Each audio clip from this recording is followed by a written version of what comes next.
everybody, and welcome back to the North American Challengers Elite. Stage 2 kicks off. We were in a pretty unbelievable qualifier, all things considered, to figure out who our next 4 teams would be to join the playoff prestigious teams that established themselves during Stage 1. My whole shift with me, Visions, and this is going to be a good one. We got our defending champs coming up on stream first and foremost, got Texas Nation, but, you know, it's not just one Toronto team that got signed to Challengers this year. There's 2, so you may have seen the EU team earlier. We got the NA team tonight, Austin. We got the NA team, and I really like the NA team that they put together, right? You got a lot of synergy already built in, I think, to the roster overall. When you talk about the fact that Mohawk and Scrappy, they're getting back together after, failing multiple qualifiers after last year. So I think that's one of the really big things that we'll be looking at to see if that duo can come in and match a lot of the other, AR duos in the league to see if they can kind of actually match up and stack up against them. So that's the one thing I'm looking at. Then you have, obviously the big name Vickle coming in as well to see exactly what he brings to the table. Is he actually going to be able to come here and have a strong performance after missing the qualifier just by one single map? So I know he's got a lot to prove here, so I'm very excited to see how this roster comes together and stacks up, obviously, against the best team right now in North American Challengers. It's going to be so interesting, man. I'll be candid. Like, I was going through and trying to figure out, okay, which matches are going to be in the mainstream, which we're going to have to choose from. And it's just like, how do I pick? Like, it's just every single match just feels like it's going to be an unbelievable display this stage. But, we've said that in the past. I think that's kind of the thing about it. I'm not trying to, throw out the negative side of the coin here so early, but we come into every stage thinking that all 8 teams are going to be so tightly compacted. The skill differential and the skill gap between them are going to be so narrow. And then we always see at least one team fail to perform. And we usually get that within the first day. Last season it was Villains, and Bear Claw had a really tough opening schedule and really couldn't get things going until it was too late. So I think that there are a lot of interesting storylines when it comes to the other teams that are also going to be part of this stage. Whatever it takes at 18 and Cracked, we know them from last stage. They're playing on the mainstream. But you've also got UYU, who finished second. They'll be kind of a team that we hopefully get a chance to look into a little bit today. They're actually going up against Zuma's funded team of Stallions, which I think is a really interesting one as well. I think so too. I mean, I think you got a lot of roster swamps that have been happening. UIU, I think, is an interesting one because Pentagram, obviously, separating from the likes of like GodRX, Pander. Like, I think that was definitely something that a lot of people coming into the scene were not expecting whatsoever. I think a lot of those guys, had the mindset that they were going to stick it out. And then, obviously, as you mentioned, some new teams coming in and being able to kind of create a little bit of a Cinderella run, through the lower bracket to be able to get themselves a shot to be able to stack up here against the best. And I think the one thing that we did learn, throughout stage 1 is how important performances are, considering the fact that CDL teams are already looking at picking up some of these guys. Paris, I think, is an excellent example, and who else is going to look at making some changes here? So I think that's got to put a little bit more drive into these guys. Coming into stage 2, saying, hey, if I come out here, have a good performance, we have a strong start, we very well could find ourselves in the league a lot sooner than maybe we were originally anticipating. So I think that's really going to be a fun one for these guys to kind of feed off of and see if that maybe helps them perform a little bit better. But I'm very excited to see how these 2 in specific here come together, as I think we're just about ready to load in here for us, Alan. I'm pumped about it because this stage is going to be an exciting one, not just for the fact that it's a brand new stage with a brand new teams and some brand new faces, for that matter, for their first time through the Elite, but at the end of this stage, we've got Minnesota Open. So there is a lot kind of riding on that potentially, and there could be implications as far as this stage or that event leading into the Pro-Am, which is also pretty much right around the corner at this point.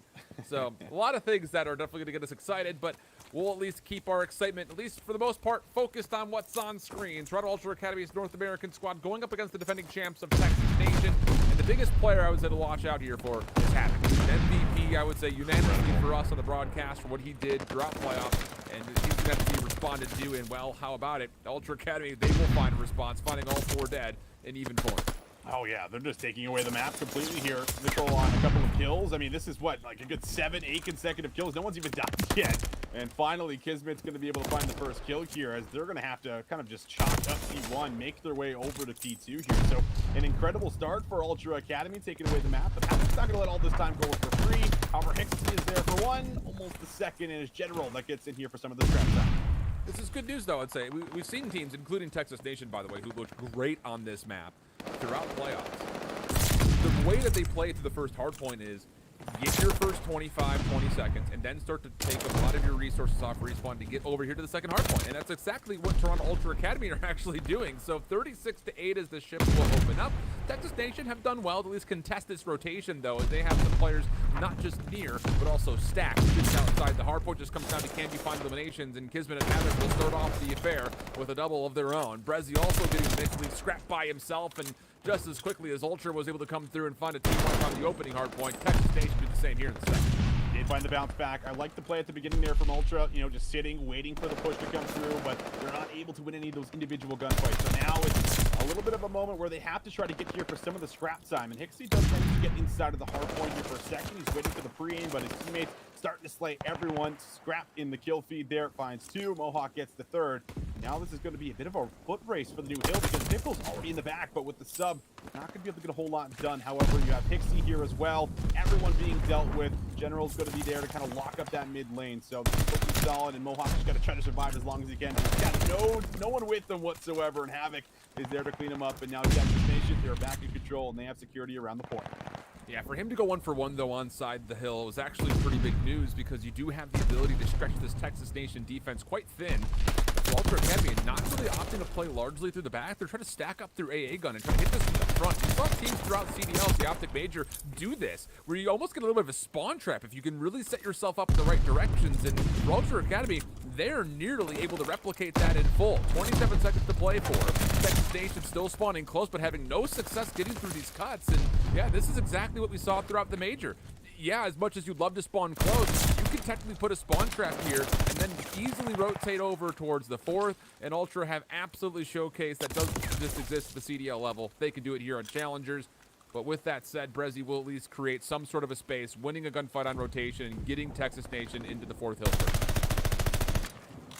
So all this time going over to Ultra, and now the big question, how are you going to break into the back? How are you going to dismantle the setup here from Texas Nation? Looks like it's going to come from the beach side, but General got his eyes locked on the beach side, ready for the push to come through. Stun's going to lock him down here for a second. This is good info for Ultra Academy to try to get into the back here.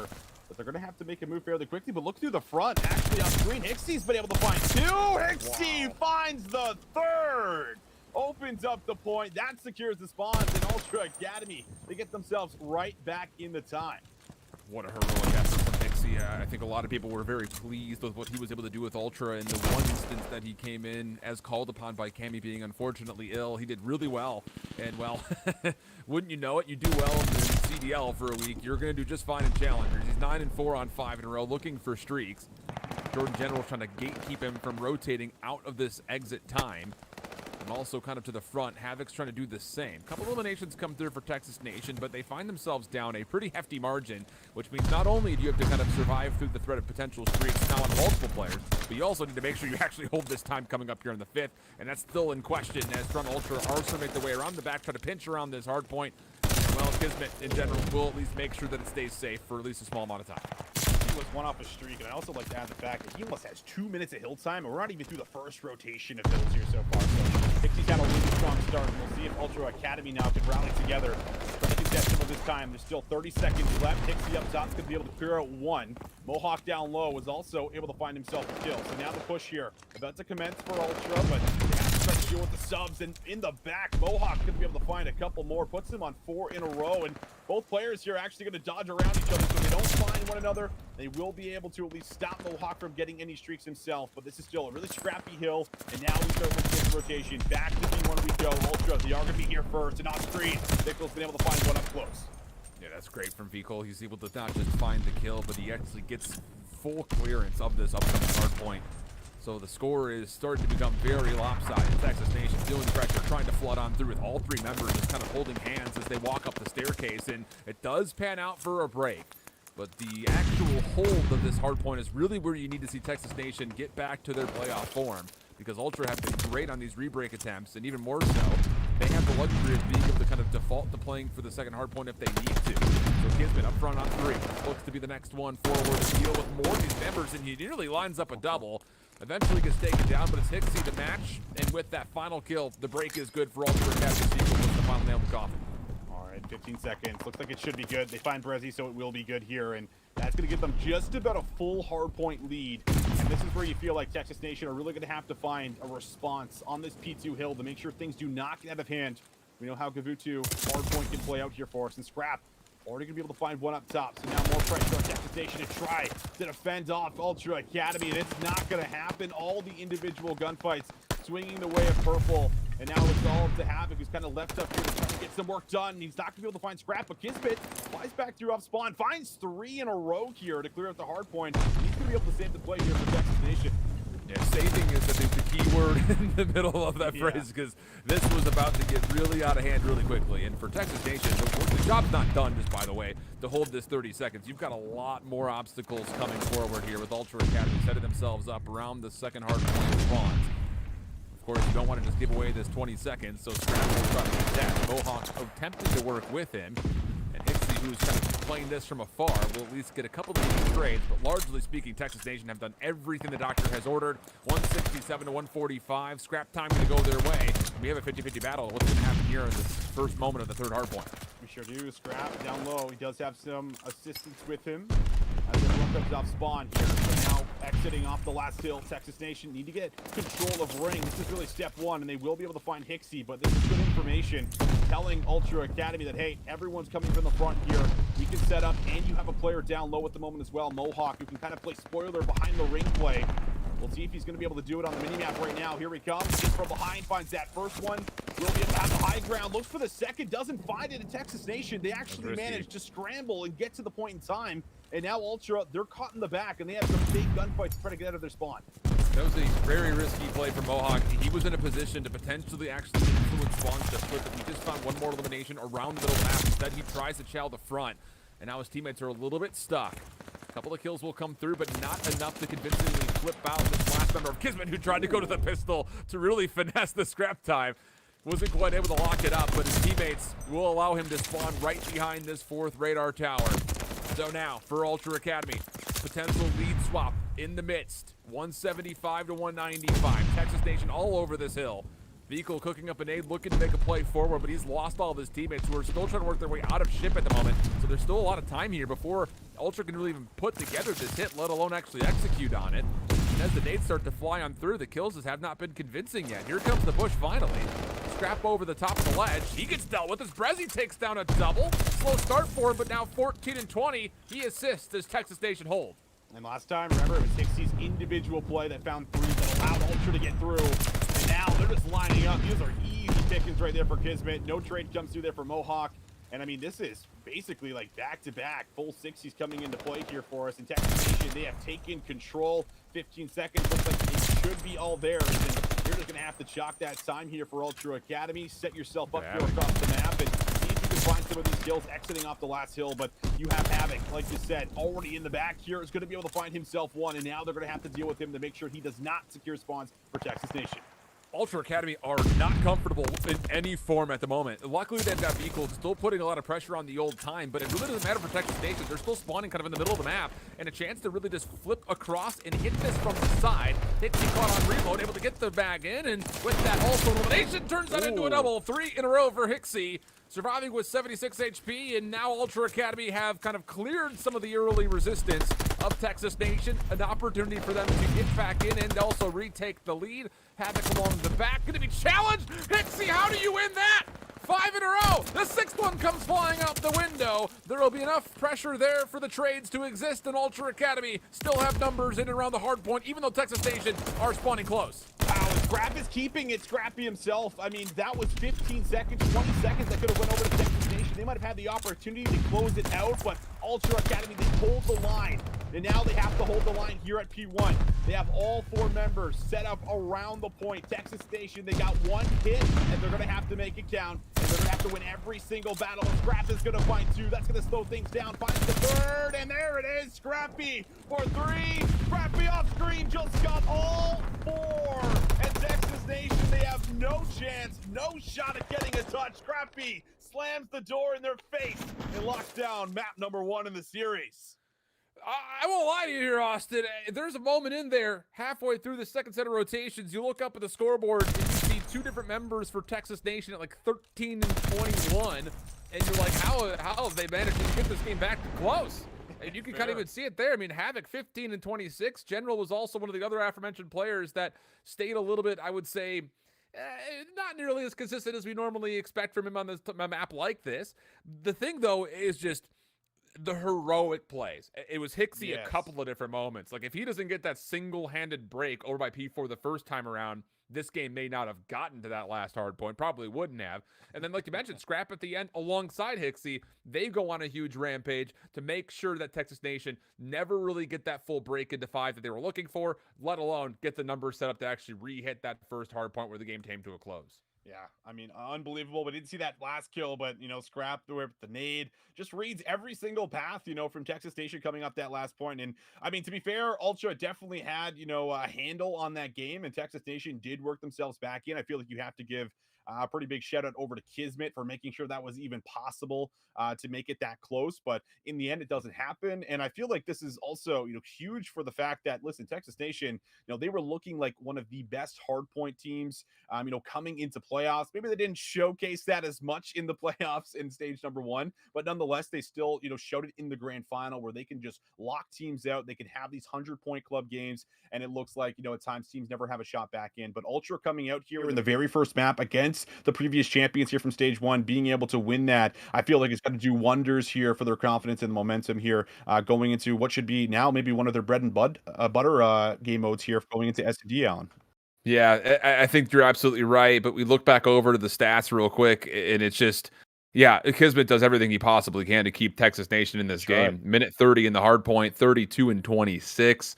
It really is kind of going to show that, Kismet really is the truth. And it also kind of just goes to show, too, that this Texas Nation team, as much as we sat there, you and I in particular, like, we could not stop talking about Havoc in that grand finals in particular. Sure. But this whole 4-man roster, it really is pretty untouchable when it came down to what they put together through playoffs in particular, let alone what they did during the group stage through last elite stage. So I don't know. I think this whole team has got a lot of confidence after the win in the first place, but you need to be careful here because this is a massive matchup. One of which, let's be honest, like all 4 of these players at different moments in time over the course of the last year and change now, we've talked about having the potential to be at the top of the North American Challengers region. It just comes down to, would they find the right recipe, especially for somebody like Scrap, who went 29 and 22, top kill leader for their team. That's what you want to see. Scrap is now looking a little bit more comfortable compared to the end of last year where he was just dancing between multitude of teams. Yeah, and I mean, I think I had mentioned that, throughout stage 1 grand finals, where when I talked to Scrap, he felt like he never really had like a solid team at the end of the year and could not really get the same, caliber players that he had at the beginning of the year. So it didn't really feel like he had a fair shot and didn't really have a chance to prove, what he brought to the table. Where it feels like right off the bat this year, coming in with a lot of solid squads for the first couple of cups, coming in here having really good runs, and then getting on that UIU roster, finishing second place. I think that it goes to show that Scrap obviously brings a ton to the table. I think that he has a great mind when it comes to breaking down the game, talking about how we're going to set up breaks, how we're going to have our setups intact. And I think that he just brings, just a really good voice to this overall squad where I feel like there isn't really one standout leader. So I'm very excited to see how these guys continue to, potentially dominate here throughout the stage number 2. I think also just the backing, obviously, of a CDL organization now puts a lot more eyes on you. So you have that chance to show what you bring to the table. And I know that Scrap in particular is here to do it this year. This is really one of his make or breaks year. And he's still really young too. I think that's the big factor. Like he's 19, I'm pretty sure. So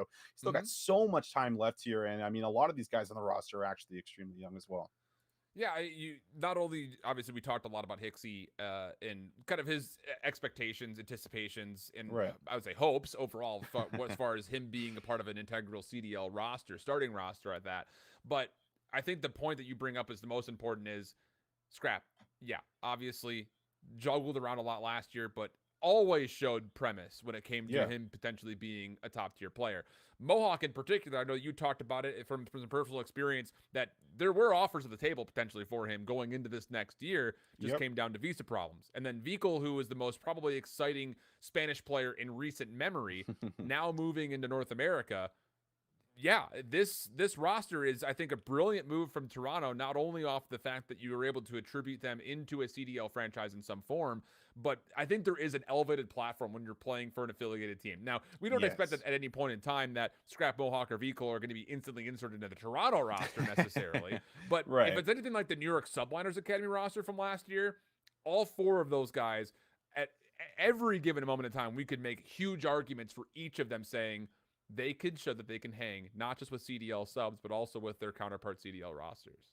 Yeah, 100%. Like, yeah, I mean, just the fact that CDL teams are getting a lot more involved. And then if you ever did need another option to look at, like, hey, like we're not performing well, like, well, let's take a look at our academy team. We already have these guys integrated in. On top of that, I feel like it's always really good for like internal scrims as well. If you set up internal scrims Absolutely. with these Yeah. guys, you can go over, specific things. You can actually practice S&D because that's like a really big factor. I feel like in the scene for us, where a lot of the teams don't actually get opportunities to scrim S&D because if they do, then maybe they're not actually, playing properly. They're just kind of running at you. They're doing whatever. But when you play against, especially the likes of Mohawk and Scrap, a lot changes here for us. But it looks like we're just about ready to jump into our second map mode combination here. It would be a Tuscan S&D. Of course, if you're just tuning in, map 1 over to Toronto Ultra. We'll see if they can carry that through against Texas Nation, the previous champions here from stage 1, who were also looking really good on this map mode combination. That's the biggest thing, is their ability to counter UYU was exquisite. From watching them play winners finals against UYU into grands, even the small adjustments they made there made UYU, who was the strongest search and destroy team statistically through the group stage last stage, look a little silly on it. So we'll be interested to see what happens. Good set nades coming through, and Texas State have flooded through. You re-wrap back around to find Hixie essentially looking there like he got his shoes tied together.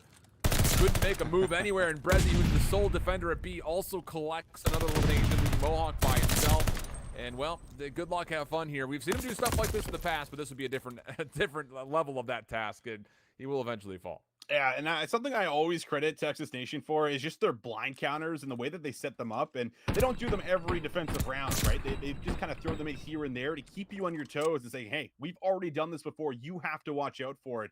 And there's a lot of teams that I think that come into that bomb site on Tuscan thinking that they're just going to be able to get full control of it right away. They only have to worry about the middle of the map here. But Texas Nation, team that definitely likes to contest here through A long, and they show us there once again. So first round is good, very convincing. 3, of course, over to Havoc in that round. But now we'll switch things up a little bit. Bomb is, of course, going over to that A site, but it's mid that we're really keeping the priority on here for Texas Nation. They're going to lose Brezzy here from an A. A great set nade over the middle of the map there for the Toronto Ultra Academy. They followed up with Scrap getting elimination. About to say as well, Scrap getting naded in the last round. You have to wonder, is he going to try to go to that same default sniper rifle that we saw him do with UYU last season? We'll see. Bomb dropped just outside of A, and Ultra are just running like a biker gang right now. They're moving quick. They're moving together, and Jordan General has absolutely no idea this is happening, or does he? Goodness! He's able to at least trade out his life for one, which is crucial, leaving Havoc with a very doable 1v2. Yeah, he makes this manageable. A 2v4 with that couple of kills coming in now. Havoc, who's already on 3 in a row and I think has an AR and a sub here to work with, makes it possible, but he is a little low on time. He has to go over and get this bomb or play for his streaks. And I think at this point, it'd be worth to try to go for the 1v2, but he's got no information. It's a complete wrap here from Ultra. They're going to take away the map. And now the stun is also going to give them enough info to make things that much more difficult. He's going to make a quick run over, see if he can try to grab the bomb and get back, but it's not going to happen. Ultra, they make the correct play. They use their numbers. They use the information. They're going to be able to tie us up here at 1-1. But boy, did General ever open the door. that was an unbelievable response to the 3-man pressure coming from behind. He almost lined up. I think another player was critically health-wise low. But regardless, Ultra do tie us up at 1, eliminate the threat of streaks, and have established a threat of their own, as Scrap was able to tally up 3 in the previous round. And I'm going to be curious to see, what does Ultra Academy do in this round? After coming out and getting naded that badly and then immediately destroyed, do you throw counter nades of your own? What's it going to be? And how about this? Another different look as far as utility is concerned from Texas Nation. They toss it over the middle. They find Mohawk, and then from there, Hixie's kind of left by himself. But the good news is he's able to respond to the first blood with one of his own. And Hixie got more information. He knows that one player was top church. He hit him with the nade, but Scrap tries to push through and will be punished. General locking that down. Now a 2 versus 3. Hixie might just try to drop the bomb here. If you can get this bomb down and Vico can make a play, all of a sudden this becomes much more possible. Big gunfight there. Vico's going to find it, and that's going to put us into the 2v2. And he gets away. That's massively important. I mean, look at General and Havoc. They're still kind of worried about where did he go. They're checking corners inside around the middle. Nothing there. He is a ghost. He's all the way around the back. And Vico can now essentially play a clutch up position from this top position at fire. Hixie's also re-wrapped back over towards bottom church, so the pressure on the Texas Nation members is just insurmountable. Havoc only has the choice to try to stick this. And it looks like he may have been stunned off, and that is indeed the case. Nades apparently seeming to be coming through as that kill was very easy to collect.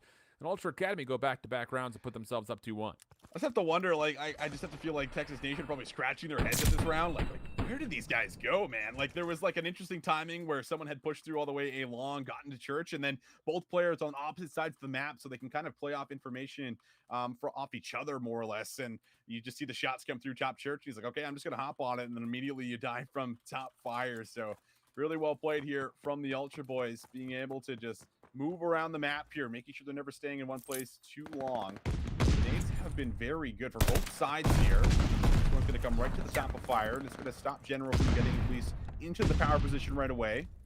And now Kismet, who knows something could be happening through mid-map, is going to be able to set it up easily here for Havoc, who finds that kill onto Hixie. And first blood is here for Texas Nation. They still have to try to get this bomb down and Scrap. He's in a great position.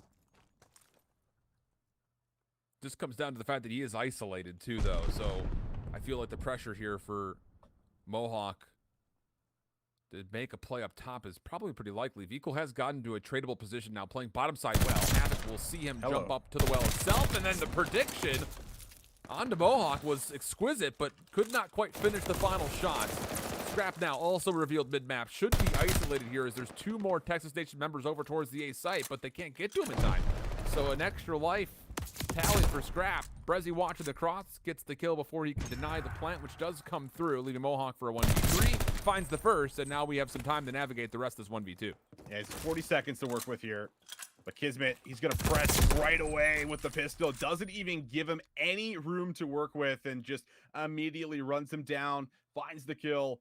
And that is going to bring us to a 2-2 count here. And it really did feel like this round, at least, Texas Nation did a really good job of stopping Ultra from being able to make those maneuvers around the map. They kind of got trapped in P5 in that P5 lane, never really being able to work out and kind of push back out. So good job here from Texas. Good response. And they're going to keep this one nice and tight. Very close here for us as we go to 2-2. Man, this has been a really fun search. These guys are really throwing out some deep playbook strats already. More nades coming out. Same look for Texas Nation, but this time they're not going to push through it. The counter stun that comes through likely dissuades it, but General still gets the benefit of first blood onto Scrap, who I'm sure at this point is starting to get very frustrated from this offensive side of things. And then Hixie tries to take an ego chow, and unfortunately getting shot by multiple members could not lock down a kill. And with that, we have our first numbers advantage going into a 2v1. Try to get here, retrieve the bomb. Kismet is able to deal with a lot of the pressure coming through A long. He's also got Havoc, who can pounce on that bomb site if he needs to, but it looks like it's a full reset for Ultra Academy. They're going to wrap all the way back to their spawn. They're going to clear out all these lanes, all these corners, try to see if they can pinpoint where Texas Nation are on the map. And I think they get that information that, hey, one is right up mid-alley here, so let's push in, let's clear out A. We have this info now. The setup that much stronger, but with 30 seconds left, it looks like Vico is going to make his way over to the B site, which is open for a free plant. I like this. It's bold, to be fair. I mean, you don't know where anybody is defensively towards this B site. With 3 members still alive, there is very easily a chance to rotate back to this, which is exactly what Brezzy's actually doing. The timing of this for the defense is literally perfect. So you got Brezzy, who's already cleared, saying, nope, nobody's here. Kismet's watching mid-alley, and then you got Havoc on the flank. No chance. It's really the only option, though, I feel like. I think the call for it from Ultra Academy is probably the right one. I think maybe it takes a little bit long to make that committed call, but you can understand why, knowing that, really what you don't know. You don't know who could potentially still be flooding over towards that B site. Yeah, that's exactly it. I mean, I like the call. It's just I think you just have to take the risk and just try to push through a little bit faster.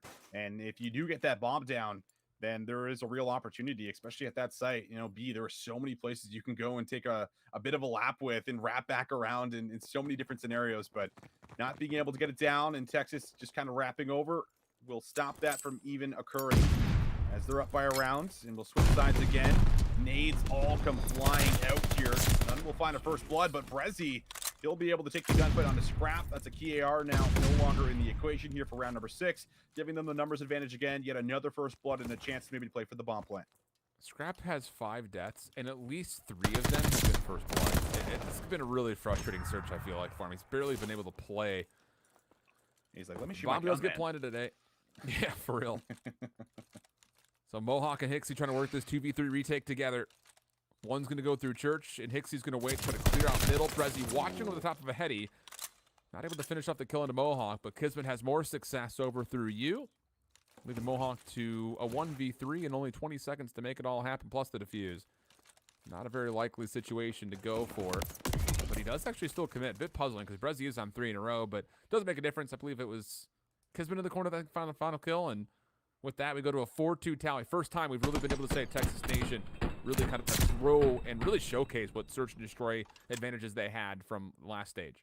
Yeah, and it's almost weird to say, but it feels like they're winning the rounds in like the first 15-20 seconds, right? They just 100%. they find that first kill, and then as soon as they get it, they're really good at playing their lives, except for that 1-2v3 they lost out on earlier on here at the beginning. But other than that, the last 3 rounds, they have been clinical, and as soon as they find that first blood, they just use their numbers, take over the site, flood the site, get the bomb down, and they do the exact same thing here on defense. But no first bloods just yet. Finally, Ultra Academy are going to dodge it on some nades, and be very happy about that. We're going to be able to actually participate here in the round.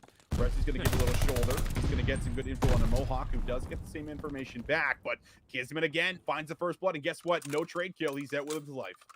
And the bomb also does not get fully planted either. So it's kind of a 2 birds with 1 stone situation favoring Texas Nation. Biko will at least be able to get the bomb back into hand. But a decision has to be made here. 45 seconds. Do we really want to commit over towards A with no clearance over the middle of the map? Well, okay. With these eliminations coming on either side of mid, I think it makes that decision a little bit easier. So it's a 3v2 the opposite direction now all of a sudden. And Havoc is going to try to take a long route around the back. And it's really a decision for him. Does he want to clear out fire, or does he want to clear out backside A? He cannot do both. He'll decide to go over towards the latter part of that, over the back, and Mohawk is ready for it.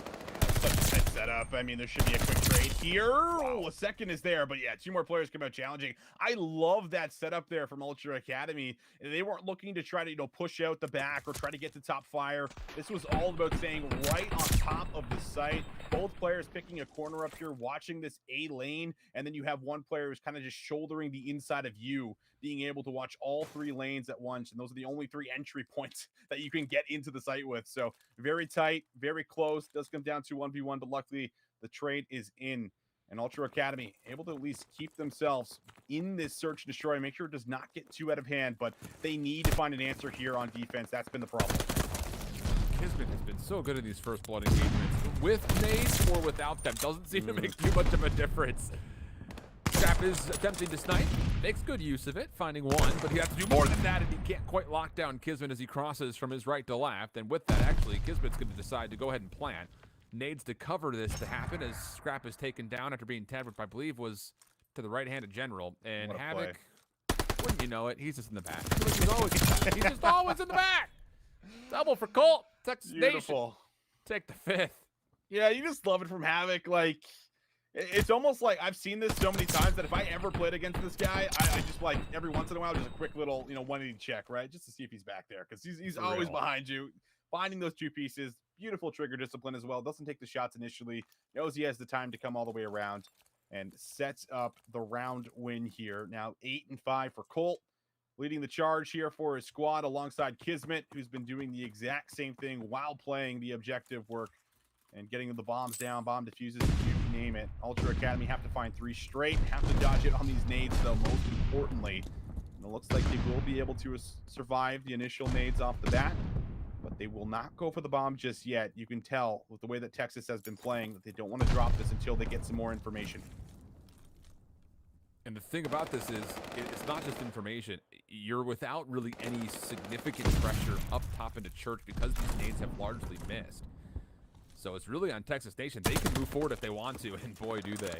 Kismet pokes forward, dissuades Hixie from even attempting to plant, at least initially, but he gets the regen off and just comes right back to it. So the bomb's going to be planted. I don't think Texas Nation were expecting the quick replant to come through. They're trying to work this flank, and V-Cole has read it. He's just going to get out of dodge. You can come fight me. I don't have to fight you, but Kismet, Keen do it, finds the quick first blood, and now it's on to a 3v4. 3v4. Mohawk, though, is set up to potentially clutch this, and you have a wrap here from Hixie as well. Scrap, he just needs to find one, but he can't. So that's going to make things much more impossible. Hixie would have to pull off a 1v4, and Brezzy gets the trade. Texas Nation playing on one of their best map mode combinations, showing us why they are so good in Tuscan Search and Destroy, and they're going to tie this series up here 1-1. Yeah, that is, honestly, it's a pretty poor situation for Texas Nation turned into brilliance, because when Kismet initially pushes Hixie off the plant, you're thinking there's no way he comes to immediately plant this again. Let's send 2 players on the flank to make sure they don't re-wrap back over towards B, take some control there.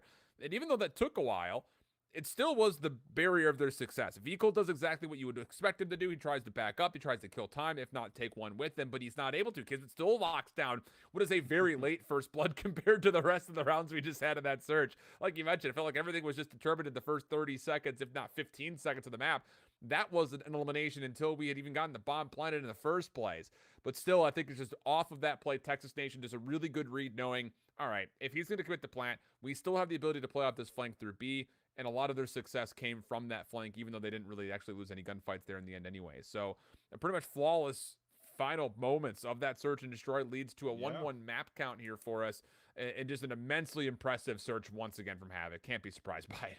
Yeah, I mean, Havoc's always the one finding the routes, getting from behind, or, at times he's also the entry guy that'll run right first, into the site and see if you can set up, for some of those kills. So I think that Havoc has a really good performance. Kismet as well, a lot of first bloods. And there's also something to be said where you get naded, as often as you did there as Ultra Academy, all of a sudden it starts to make you play a little different, right? No longer are you looking to make those aggressive routes and rushes off the start of the map, start of the round rather. You're actually kind of sitting back saying, all right, let's wait out the nades. But by the time that happens, Texas Nation, they're taking all the map control they need to be able to play off the sites offensively or defensively. So I think that Ultra Academy halfway through that game realized they had to slow things down. But once you do, Texas Nation started picking them apart, and there was never any trades after we saw those first bloods coming in when they were by gun. So I think that they just did an excellent job of making sure they locked it down. And now they're going to have to try to make something happen going into what is going to be a control here, Alan. Yeah, it's going to be a control on Tuscan again, by the way, too, which was another map that we saw Texas Nation play a pretty good amount of. Although, to be fair, it was kind of a 50-50 split. We saw them also find some success in Kavudu as well. Sure. I think it just came down to the fact that the plays and the things we talked about from Havoc in that Search and Destroy are things that we're going to have to worry about here in the control as well. If he finds the space to get around the back of you, he will try to force a play in. And usually, the thing about it was, and I'm kind of thinking about this off the cuff here, when we watched Havoc at the beginning of Cold War make those style of plays, he found a lot of individual success, and I think that's why I think both of us were kind of riding a pretty high Havoc wave at the beginning of Cold War. But thinking back to it, there really wasn't a ton of team success off of some of those plays. That hasn't been the case, I feel like, at least throughout playoffs. We watched Texas Nation play off of the same style that Havoc brings to the table, which is aggression. Try to get through, try to find a route. I think it kind of benefits towards what is largely his patience, did not necessarily, I'm in the back, I'm going to go immediately make a play, I'm going to wait a little bit longer, but also just his ability and his team's ability to communicate with him to figure out how can we maximize the efficiency on a play like this. Because, we had that call when they played up against Team Canada where Havoc slipped all the way back through Berlin. Yep. And it was like, I feel like Havoc of old would have been like, I've got 3 kills in front of me, I'm going to go take all 3 of those kills. But he waited until his team was ready to hit from the front to make that pinch play happen. And those little things make a massive difference at this level. Oh, they really do, especially in control where, you don't really have the same amount of time as you did in Cold War, where it's like you get 2-3 down, like all of a sudden, like maybe that's like 2 ticks of progress right there. But, in Vanguard, it's like, okay, well, you get 2, 3, 4 down. It's like, all right, well, maybe that's a tick of progress. And then we're going to have to dodge it on all the nades that are coming off spawn here. So it's very much is a different play style where you have to be ready to kind of take, your offense right into your own hands as soon as those kills come through, and you have to be in the right position to do so. And I think that you highlight Havoc correctly in being that X factor that makes sure that they are able to find, I think, a lot of success when it comes down to their offensive rounds, which is, going to be one of our first looks when we kind of switch over to Ultra Academy. Obviously, a little bit of chemistry already built into the roster, but, trying to now make that happen here in Vanguard and into a different game mode. We'll see if they can bring a lot of what they were doing really well on in the very first map, which was, the Gavutsu hardpoint, where they were just slaying out. I think they were doing a good job of waiting for each other, as well as tracking names, making sure that no one was slipping through. And that's obviously something you're going to have to do when we just hyped up the fact that Havoc is always really good at getting behind you. So if you can lock down a lot of the names and get yourself into a position where you are at least matching the slaying power that's coming out from Texas Nation, I think you can put yourself in a spot where you could potentially steal this one away and have a shot at being able to go up 2-1.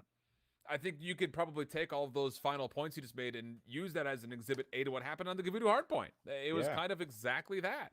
Yeah, so I'll be interested. We're getting ready to go for it, though, loading on into the map. It's going to be Tuscan controlled here. And I'm really curious, I think, too, because one of the things that I noticed at Major 1 was that week and a half between the final week of the CDL into the Major, so many teams got so much better at control and what felt like a very short amount of time. So how much has been learned here by our challengers teams in the elite, and can they potentially execute on that? You also got to figure that Hixie's been a part of those conversations. So he was there, right? He's absolutely there the whole time. So we'll see how it goes. Texas Nation on the offense. They're just going to kind of, this is what we see a lot of. Again, just extending the round as long as possible. Jordan is going to sit on the A zone. The rest of the team is waiting for some action to come to jam over towards B, but it's another Jordan general site. I think Hixie just picked up the weapon and said, what the hell does he have on this? I'll take the MP40, thank you. Yeah, that's exactly what he was thinking. Oh, general in his sights. And we'll see if he maybe finds more value with it, but for now, it is a lot of pressure over to B.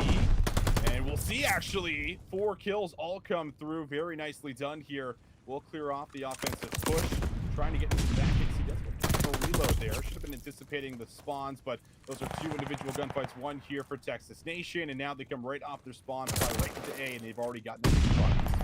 Yeah, this is fine.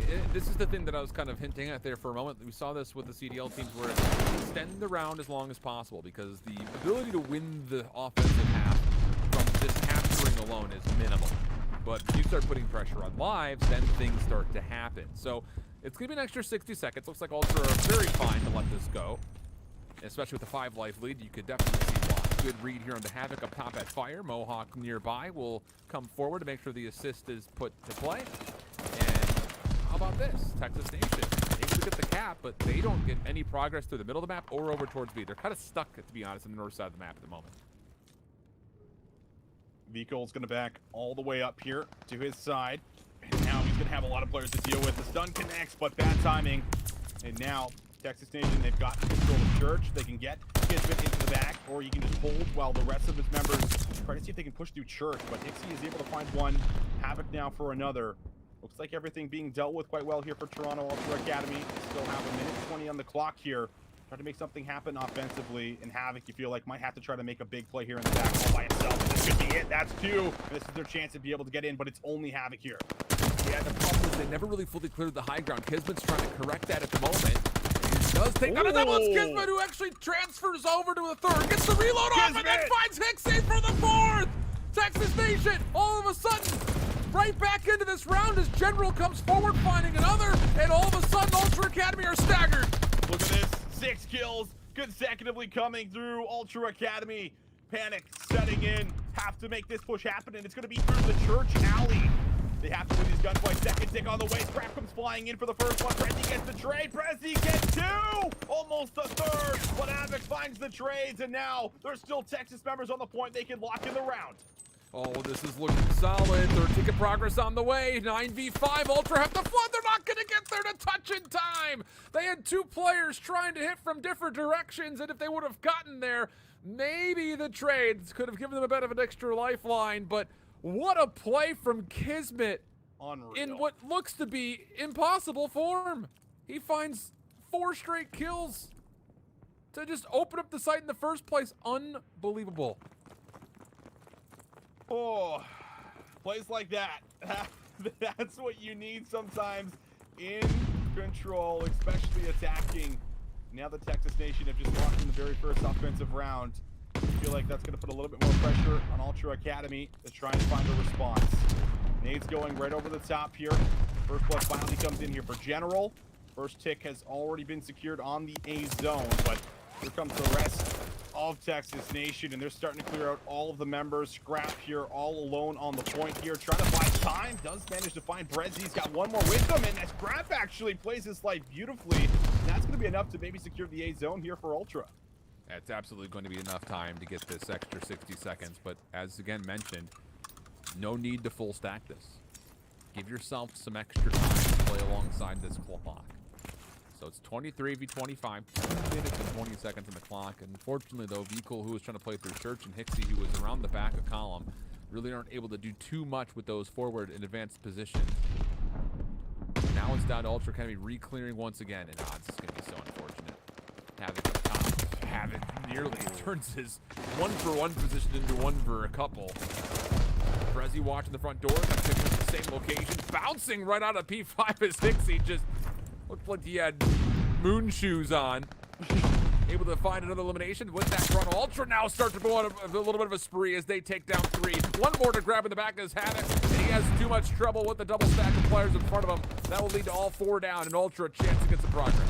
Oh, they have a chance, but now they're starting to be collapsed on. In from behind, Kismet finds the kill, but there's also a teammate that comes out there from Brezzy, so this more or less kind of keeps the play alive right now for Ultra Academy. More kills coming in and out. Here, another teammate. I guess Kismet was not happy with Brezzy's teammate, so he throws one back at him. And now Kismet is going to be able to find at least one more on his scrap here. So still looking very difficult for Ultra Academy to really get any progress. But from the back, Hixie has found another flank. More kills coming into play, and you have to keep your eye on the lives right now. Only 8 remaining for Texas Nation. Yeah, I think if you're trying Ultra, you just keep somebody on this B zone. Force Texas Nation to have to just come to you, because you got so much time. Trading out Hixie's life for potentially 2 kills is so valuable.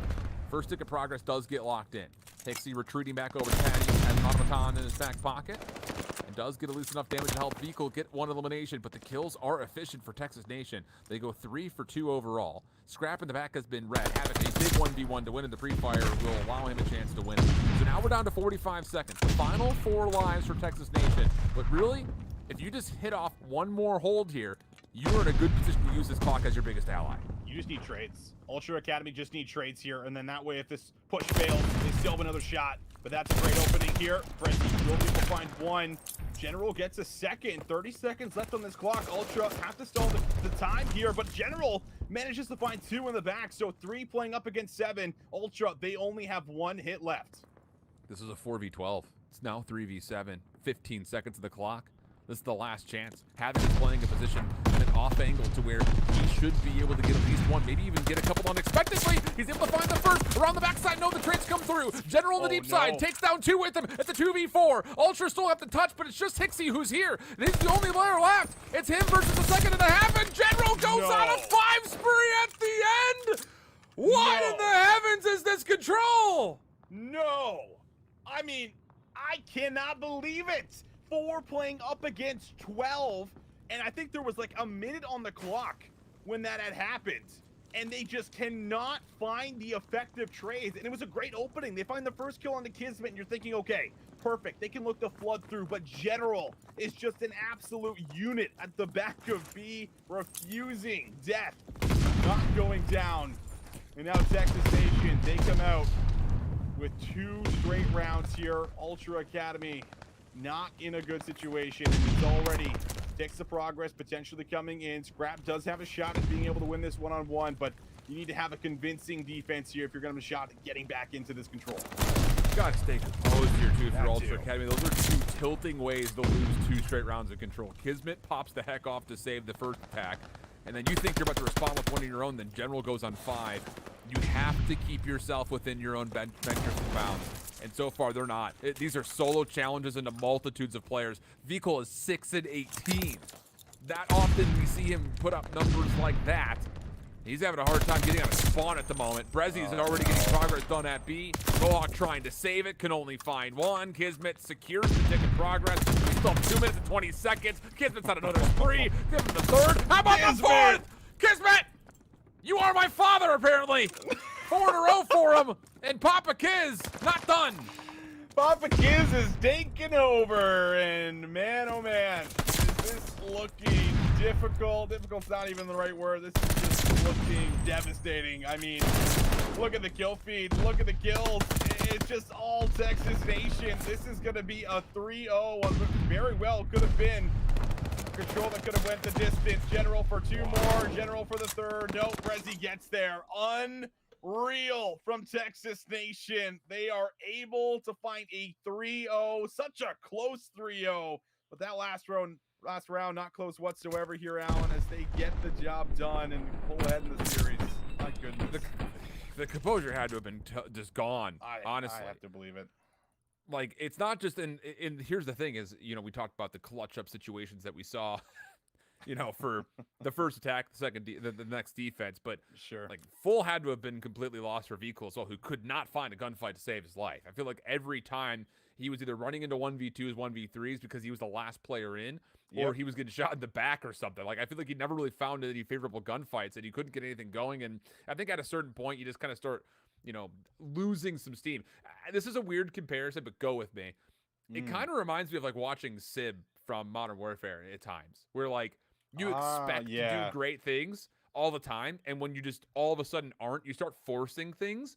And that, I think, comes with, the lack of maturity in a player who's recently now 18 playing inside of challengers. That's kind of what it felt like for me, just kind of watching this there on the minimap. I don't know if you had other ideas or thoughts about that, but that is not a characteristic performance from Vico, and one of the major reasons why you have to feel like Texas Nation were cruising through the map as well as they did, especially in that 3rd round. I think that's a really fair comparison, actually. I mean, when you just look at the type of, plays and reps he was making, he was also just being shut down. So I think it also comes to the fact that Texas Nation are just reading that player who's typically, Vico, we know him as the one that's going to be opening up a lot of these, these control zones, these hard points. That's just kind of the type of player that he is. He's the entry SMG. It's what we saw a lot on Real Madrid when they were playing through that qualifier, and, some of the big performances he was able to bring to the table. So very uncharacteristic. But I also think that just comes down to the fact that Texas Nation, realized after they clutched up what was a 4 versus 12, I believe, they just know that one's over, right? Like, everything is just real. Like, can't believe we just won that, boys. Kismet probably as well, where he's the first one that dies, and then he's like, oh, well, that's okay. We'll have a tied up round count going into round number 3. And then all of a sudden your teammates actually win that with only 3 lives. And it's an insane turnaround in a game like Vanguard that just, you're not going to normally see that happen with the TTK. Usually trades are going to come through very quickly, and it just doesn't happen. So you have to have a big bounce back here. And this is really going to be, a true test, where I think this was actually the main problem that Mohawk and Scrappy had last year with a lot of their teams, which was keeping composure, in the series. And I know that these guys, know their talent, they know they're very skilled, but when things start going really wrong, that's where you have to kind of, look to someone to push you back up and see, all right, the series is not done. We're down 2-1, but boys, we can still do this. We won the first hard point. Right, yeah. And we're going into a Berlin where we have, a lot of the slaying power here in our favor, but it's about replicating what you did so well in the Gavutsu now into the Berlin, and making sure that you're, coming in with the mindset that, hey, the series is not over. We can still push this to a map 5. You could definitely see, though, why this Texas Nation team were just as successful as they were. As you take a look back over the statistics really quickly, Absolutely. It's just everybody had pop-off moments. Everybody. And it's different people than what we had come to expect. Like, General finishes 14-13. Is that accurate? Because he went on like a 7 spree at the end. He had a slow start. I know he was like 2-4 in round 1, so I just think he was just slow on engagements. Up until the end. Because then you've got Havoc, who went 21-15. Kismet's unbelievable sprees. Yep. Yeah, wait. General finished on a 9 streak. So he was 5-13 at one point in time, and I think he got like 4 kills in a row at the very. Yeah, okay, that's fine. But then Kismet as well, I think you just kind of go to show again. 18-13 ends on that large spree again. And the rest of it was the Brezzy and Havoc show. We didn't really get time to really sing their praises because the highlight moments came out of the other 2. It did. Yeah, I mean, everyone, stepping up, which is, that's what you're looking for when you assemble a squad, right? It's not just about this superstar and everyone trying to facilitate him. It's really about, having 4 members that are able to step up at any given time. And I think that, this is exactly what this Texas team, resembles, is the fact that every single person can do it. I think we talked about the fact that sure, Havoc was, the main one going off, in the grand finals. But, before the grand finals, we got to talk with every single other player. Yeah. And you're seeing seeing why. I mean, they just have just a crazy amount of discipline, a crazy amount of trust in one another too. Like I think that's the big thing, you know, talking with Mayhem last season was like these guys just like they all have the same goal. They don't have, you know, massive circles outside of the group that they play with. So they're just here to do one thing, and that's win. So I think that everyone just understands, you know, what their job is, what they need to come out here and do. And listen, they're executing like they're executing beautifully. And the thing about it too is like it was a slow first map for them. Honestly speaking, Ultra came out and started kicking the shoes off of them, which I don't even know if that's an expression, but we're going to make it one. It's one now. Yeah. God. And through that second rotation, it was between 3 and 4 that Texas Nation finally got hard points strung together, and it almost was a victory for them in the first place. So even under the midst of a very poor start to the first map, this had moments where it could have been a 3-0 for Texas Nation. We get into a Berlin hard point where I have to keep an eye just constantly on where is Havoc, because he's likely always going to be behind you. That is it, isn't it? Where is Havoc? Really? Well, let's see if Ultra Academy can get back into it. Had a pretty strong map number 1, a good start. Let's see if they can bring that here to the Berlin now. It's already Prezi kicking it off with 2 quick kills. Scrap's going to get stunned up, and that's going to stop him from really making this play, and that's already going to be a clean wipe here at Texas Nation, already making some early control happen as they've got 10 seconds. Great time here from the favored side. Naturally, you would expect this, but this could get out of hand quickly. This is where you have to really be diligent if you're Ultra Academy. You've got a 2v4 in front of you. You have to know what we're trying to do with these numbers. That individual pinch play is going to find nothing. Scrap is quite literally just desperately trying to push forward. Nothing there either. And the thing is, like, you've got 2 players who are going to be there in time to potentially help you for that last 15 seconds. Oh, no. So definitely difficult positions coming through, as 45 plus seconds will be found in the first. And the oh no from my co-caster in crime here is the fact that you've got Texas Nation already contesting this next kill too. They're here. They got 47 seconds off P1, and they're already inside of Mail. At least at the back, so they can maybe try to flip out the spawns. But there is some decent recovery. A couple of big one-on-ones do come through. And Brezzy was on the 5 spree, looking at earning some streaks, will be denied. Hixie starting to heat up a little bit, and this is going to be good recovery here for Ultra Academy. Still plenty of time to fight over, but when having entries like this and Kismet gets the 3rd, you can't hold the hill for long. Texas Nation back in control. Not good news here for Ultra. At least you'll be able to contest this next 20 seconds, and you can throw Hixie onto a rotation for new. You got to win these gunfights, and they're just not. General on the outside just cleans everything up. Havoc makes sure the rotation stays safe, and Texas Nation are playing flawless hardpoint here on Berlin so far. Now, that said, a lot of time to potentially still make this comeback happen for Academy. You have to essentially push through old to get to new. And, well, at least one of those boxes have been checked for now. Just comes down to, can you get through General? Clean shots from Hixie. That's with an MP40, by the way, right over the top of this truck. And that'll put Ultra in a position to flip these spawns. Yeah, they're in a great position. They just need to win these battles inside of the hard point. And they very well can get all of his time. Scrap finds that first one. Kismet, though, inside the point, holds his ground, and now Havoc wraps all the way around from fire. Sure, Hixie gets 2, but are they going to read Havoc in the back here? Is he going to be able to find more than 1? No. Beagle picks him up with the spawns. They flip back here for Texas Nation. So as soon as Ultra get control of the point, they're going to have to worry with the quick response. So far, so good. Ooh. As they are able to at least fend them off, getting back in immediately. But they're going to have to keep this going, and that's not going to happen for long. Scrap's got one last chance here, and he's not going to be able to do it. He's overwhelmed. So you can test a bit of that time, but it's still Texas Nation to get the majority of the time here on P3. The thing about this is you do have an opportunity to zone off this next rotation, and you should be able to open up this hard point to success. But I say that, and you have a couple of members that are kind of backing up, not really putting a lot of pressure on the front side of this hard point. In fact, they're so loose about it that Brezzy spawns behind warehouses, and no one from Ultra Academy are going to have any idea that Brezzy is here. Havoc gets 2 from the front. Brezzy's going to walk on into the site. He guesses right, the player was left, but Havoc is there, or is he? He was trying to come through to set up a crossfire, and Hixie just absolutely dismantles it. And out of nowhere, Ultra Academy have turned this hard point into a pretty significant opening 30. Yeah, Hixie just made that play happen, right? He finds that 2 piece, and that really slows everything down here for Texas Nation. And it's still Ultra Academy actually accumulating time on P4. Scrap here for one more.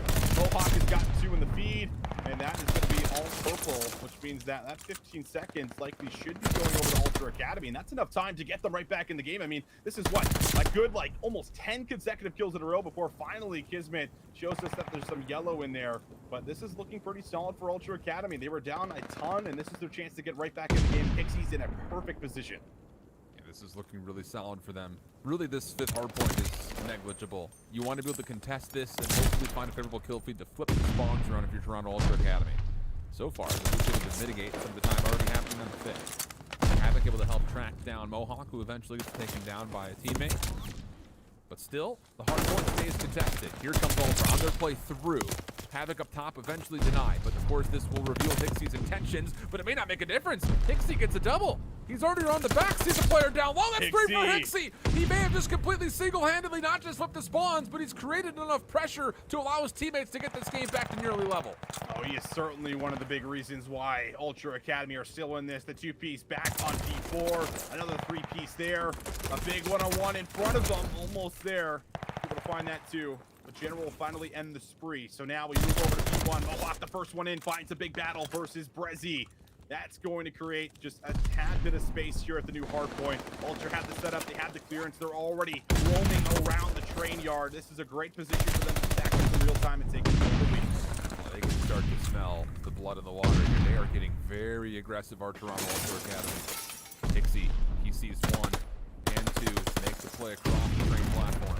Can't finish the kill, but he's done his job. He's given the information. His teammates will capitalize. Brezzy, the last one left. He's actually touch here, but having a hard time finding vehicle and help arrive just in the nick of time. So a lead swap here for Ultra Academy. 120 to 110. Spawns will also start to flip, which is not necessarily great news for Texas Stage with only 20 seconds to play on the old time. And let's see how much better Ultra are at actually rotating, but then winning the rotational gunfights. Because there's a lot of hills that they've been at the new hill first, but they haven't won the battles like this. And that's what really hurts you here. Now you have player 3 Hixie, who's also going to have an opportunity, but he's all alone. So this is all about trying to just hold off.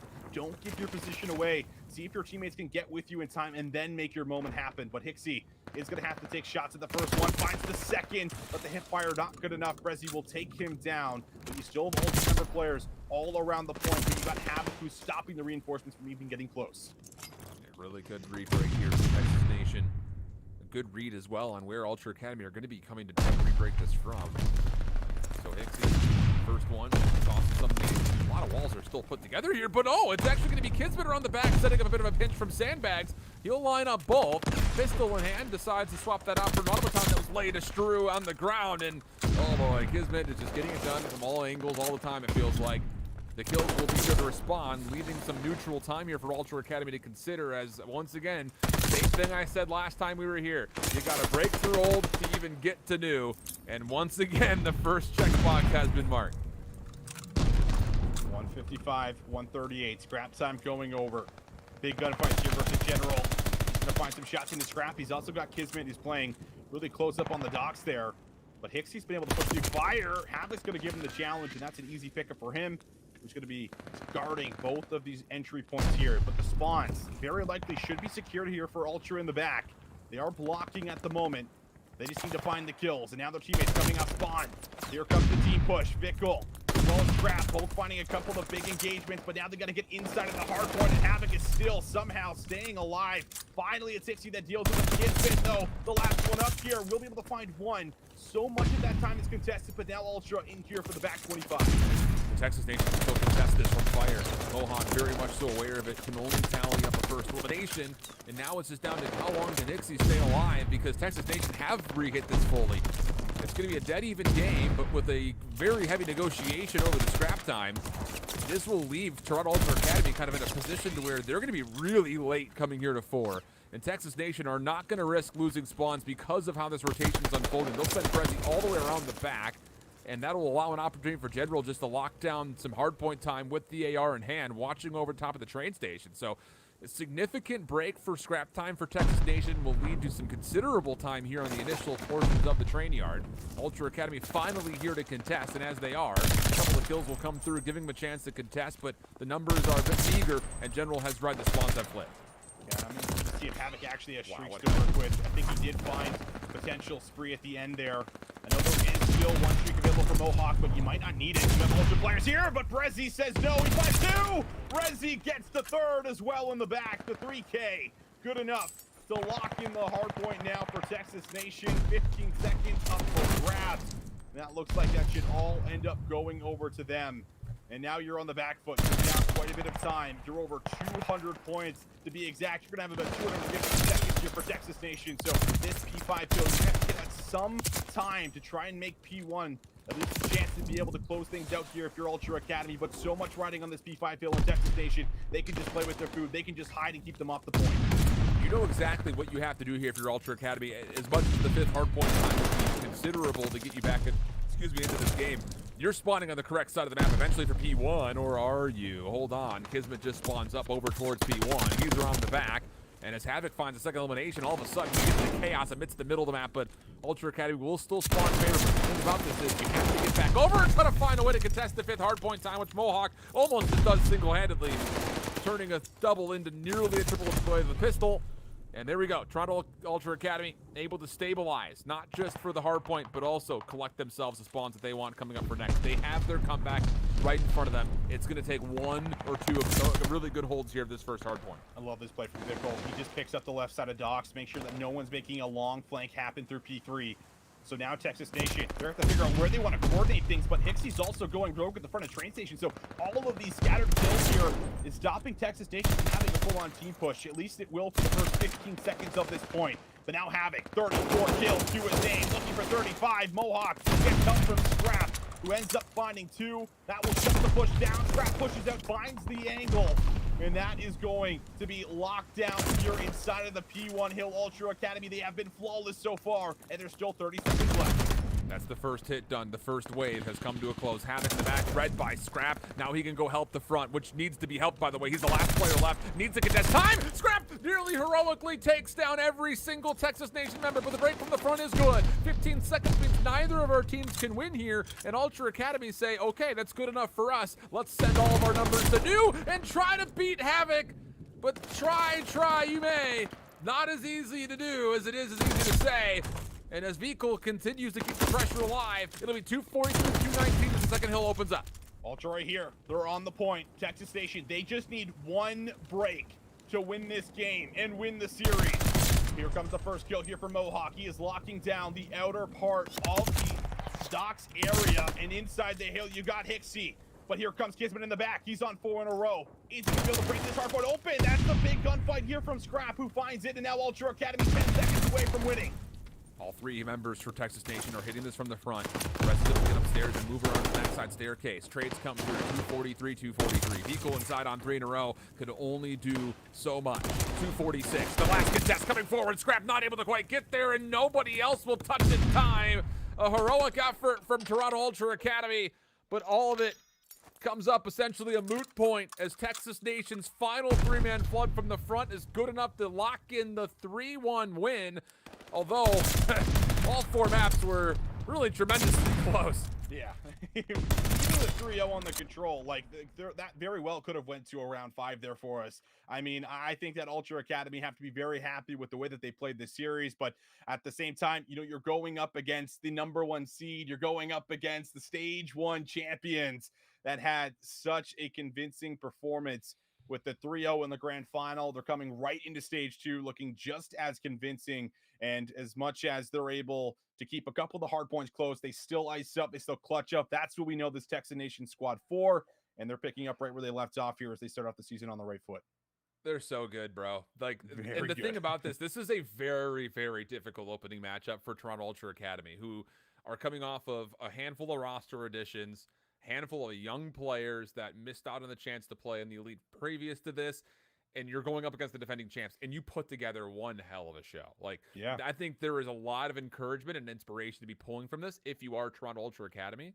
Agreed. The problem is, I think for everybody else who still has now play up against Texas Nation, how the heck do you beat these guys? Because Toronto Ultra Academy just put together a really hell of an argument to make it happen. Yeah, I mean, it really comes down to the fact that I think you have to look at taking S&Ds off of this team. And it's so funny how it flip-flopped, right? Because the whole conversation coming into playoffs was, hey, you got to beat these guys in hardpoint. They're 12-2. Hey, Yeah. you got to find a way to take them down. And I think that hardpoints have actually been very close, but it's been the opposite with their S&D, where they actually didn't look too strong coming into playoffs, and they had completely turned things around. And I think that just simply came down to the fact that they just dedicated days to improving in that game mode, figuring out, okay, what are the pro teams doing? What do we need to do? How can we shut down pushes right off the bat? And I think they've done an excellent job of that, especially when we talk about the Tuscan Search and Destroy. So you definitely have to look at contesting those, I think, a little bit more in best of fives if you're going to take this juggernaut of a squad down. But overall, incredible performance here from both of these teams. I mean, a great way to open up North America here with a very first match for sure. Absolutely the case. Let's take a look at the stats, though, over that last map because, well, I'll tell you, you're going to see the same things that we're talking about time and time and time and time again. All 4 members for this team are dangerous. Yes, sir. The biggest, I think, culprit to potentially a vulnerability would be Brezzy with 17 and 25, but he puts up as much damage as Kismet that had 24 kills nearly, and at a minute and a half worth of hardpoint time. So yeah, it's just, it's difficult to find a route to beat these guys, especially when it comes to things like the hardpoint. Yeah, it definitely is. And I mean, I think you also just can see the trend as well, where it's like the AR players are the ones that are soaking up, a lot of the time here for us. And it's about letting the subs just roam around and find these kills and stop team pushes from coming in. You find 1-2 kills, get an idea of where the hit's coming in. It's setting you up for success when you talk about respawn here. So there's just a great understanding of what you need to do. And of course, it's Colt Havoc who's putting up the big numbers here for us. Might have had a slow start on Gavutu, which is pretty normal, I feel like, with the sub, but he lets us know, hey, you let me play on Berlin, you let me start to finesse a little bit, and I'm able to start putting up the big kills here for us. But everyone having, I feel like, a pop-off moment at some point in time during the series, really just heightening why they're so good and why they're so consistent. Yeah. It's great stuff, really, from start to finish for this squad. One that's going to be very exciting to watch down the road, but that is just the first match. Still a second one to come here on the evening, and a lot of teams that we have time to talk about. So for the moment, we'll head to a break here in just a bit. We have a couple of other matches that are going on simultaneously at the moment, but also you've got the main stream that you can find at youtube.com/COD Challengers that will be giving you guys coverage of, what are they in right now? They're doing whatever it takes and 18 and crack. Not 100% sure where that series is at the moment, but that's going to be another one of those top 4 teams from last stage looking to repeat a playoff performance going into this one. So a lot to come, but for now we'll take a quick break and see if we can bring some extra coverage as soon as we're able to on the backside. Don't go too far.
everybody? We've got ourselves a Map 5 affair currently underway between Stallions and UIU, so we'll jump on board with that. We will be watching Stallions' next match from start to finish, playing up against Bear Claw Divisions.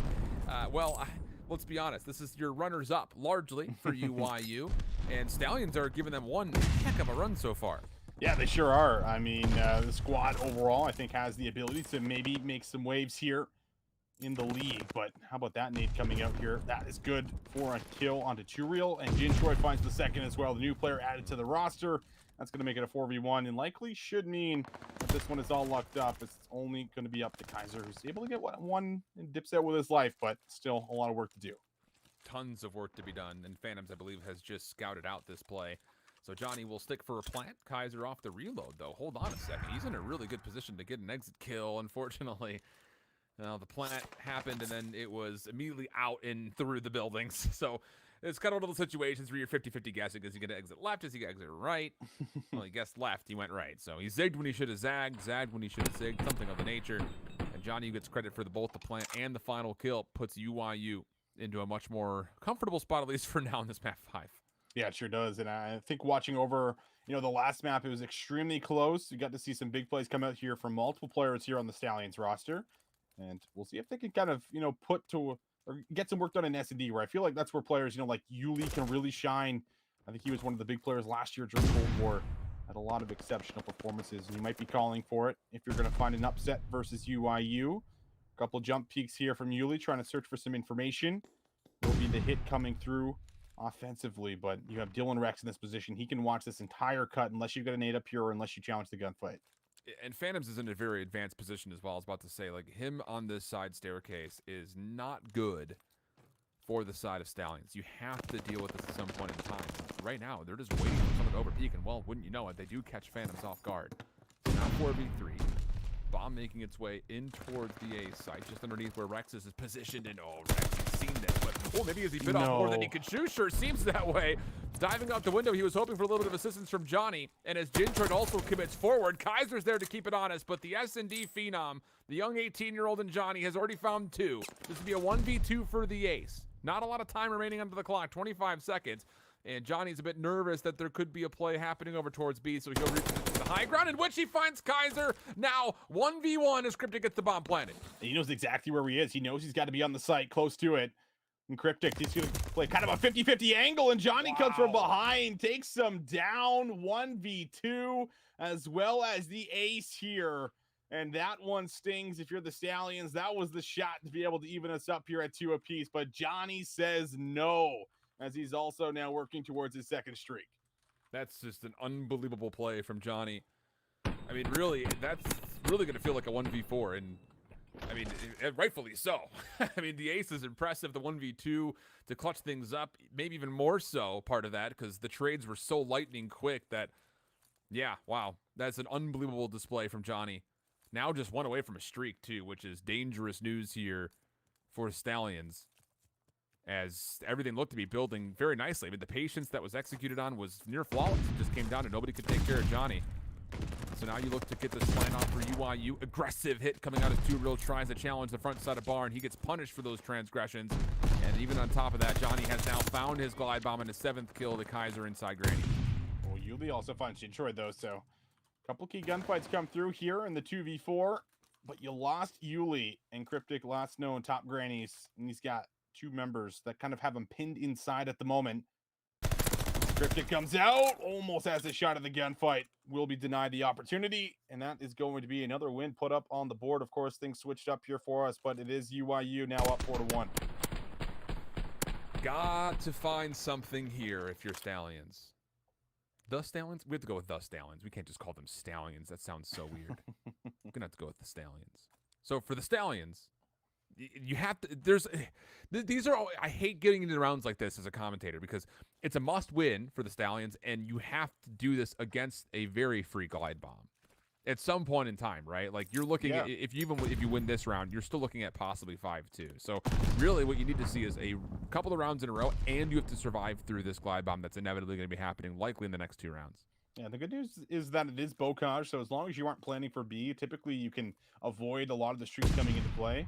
A lot of buildings, a lot of houses, but Same note, sometimes the ARs do get caught out to the outer P2 area and whatnot here for us. So it's just a matter of when Johnny decides to call this in, which might not even need it this round. But Phantoms, I think, has been sniffed out. You can see the gun here as well. The push comes through, and they will be able to deal with him. So one player down, but Jintroid finds Yuli, takes one down for the trade. And that's going to put us into the 3v3 as Jintroid just playing his life in the back. He's always got members all around him here, but they're going to retake through mid now and now move into top grannies. The thing about this is no bomb in hand. So for the Stallions, you have some work to do and not a lot of time to do it. 30 seconds, you know you have to clear out those problems positions that you just called out. Oh, great timing here. Kaiser just guesses topside barn and gets the benefit of finding Johnny. A lot of interactions happening, leads it to a 1v1.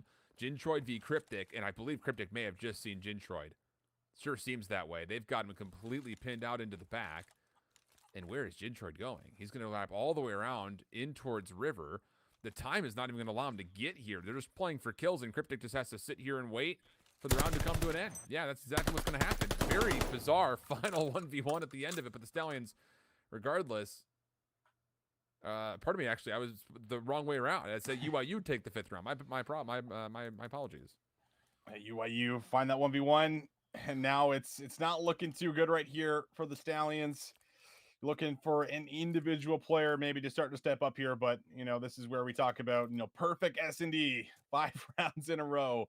Can't afford to make mistakes, and with the way that UIU typically play in Search and Destroy, they don't give you too many mistakes to capitalize off of. So see what they can do to try to force a play, try to make something happen. Johnny had a little trouble getting through the doorway, but will still be able to make it happen and holds on to his life to make this push also happen. Instead of the A site, Yuli's watching the front doors. There's a lot of nades, a lot of stuns being thrown out, a lot of jumping, just trying to figure out exactly where players are located. But Johnny looks like he did invest that streak, and that's going to find Kaiser and also give them a lot of information how to work with too. Yeah, the Kaiser's position over towards B was really one that you weren't going to find too much of, but those kills are unbelievable. And then the final one from the back side of the windows. Oh man, I initially was going to pose the question like, okay, Kaiser's kill is whatever, but can you actually do anything with that? Because really it's cross angles that are being watched inside of Granny's. It just did not make a difference. Johnny still finds both of them on the entry, and then Rex 1v1 up top, no problems there. UIU take a 6-1 map 5 to defeat the Stallions in the opening round, but a tight affair nonetheless. It seemed like not really seeing the full-on scores as of yet, but based on what the hard point looked like, that series was pretty darn close. Yeah, I mean, looking at a lot of the hard points, I was watching the last map on Gavutu, a very, you know, possible chance that we got to see the Stallions actually close that out, but they couldn't get inside of P1. And then S&D, I feel like you're going up against UIU, you're going up against a Johnny who, you know, this is where he gets to really show what he brings to the table, I feel like, when he's in his groove. And he's able to take over maps like that. That's something I think we're going to see a lot of Johnny this year throughout challengers and maybe even the CDL at some point in time, because he is so good at being able to find those openings, get in there, find those multi-kills. And that's just an excellent display of it, where he puts up 13 kills in that final map, 3 in that final round, an ace, a 1v2. I mean, you name it, you throw it all in there. Johnny doing it all right there for his team. Yeah, the ceiling really is limitless right now when it comes down to what we should expect from someone like Johnny. So with that actually, I believe, concludes the entire first set of matches here for the North American region. Coming up next, our featured matchup that we're going to be focusing on is Bear Claw Esports going up against the Stallions. That one is going to be, I think, most interesting because you've got Bear Claw, who made a couple of swap-ups, a couple of roster changes. They felt like they were better than they showed result-wise last stage.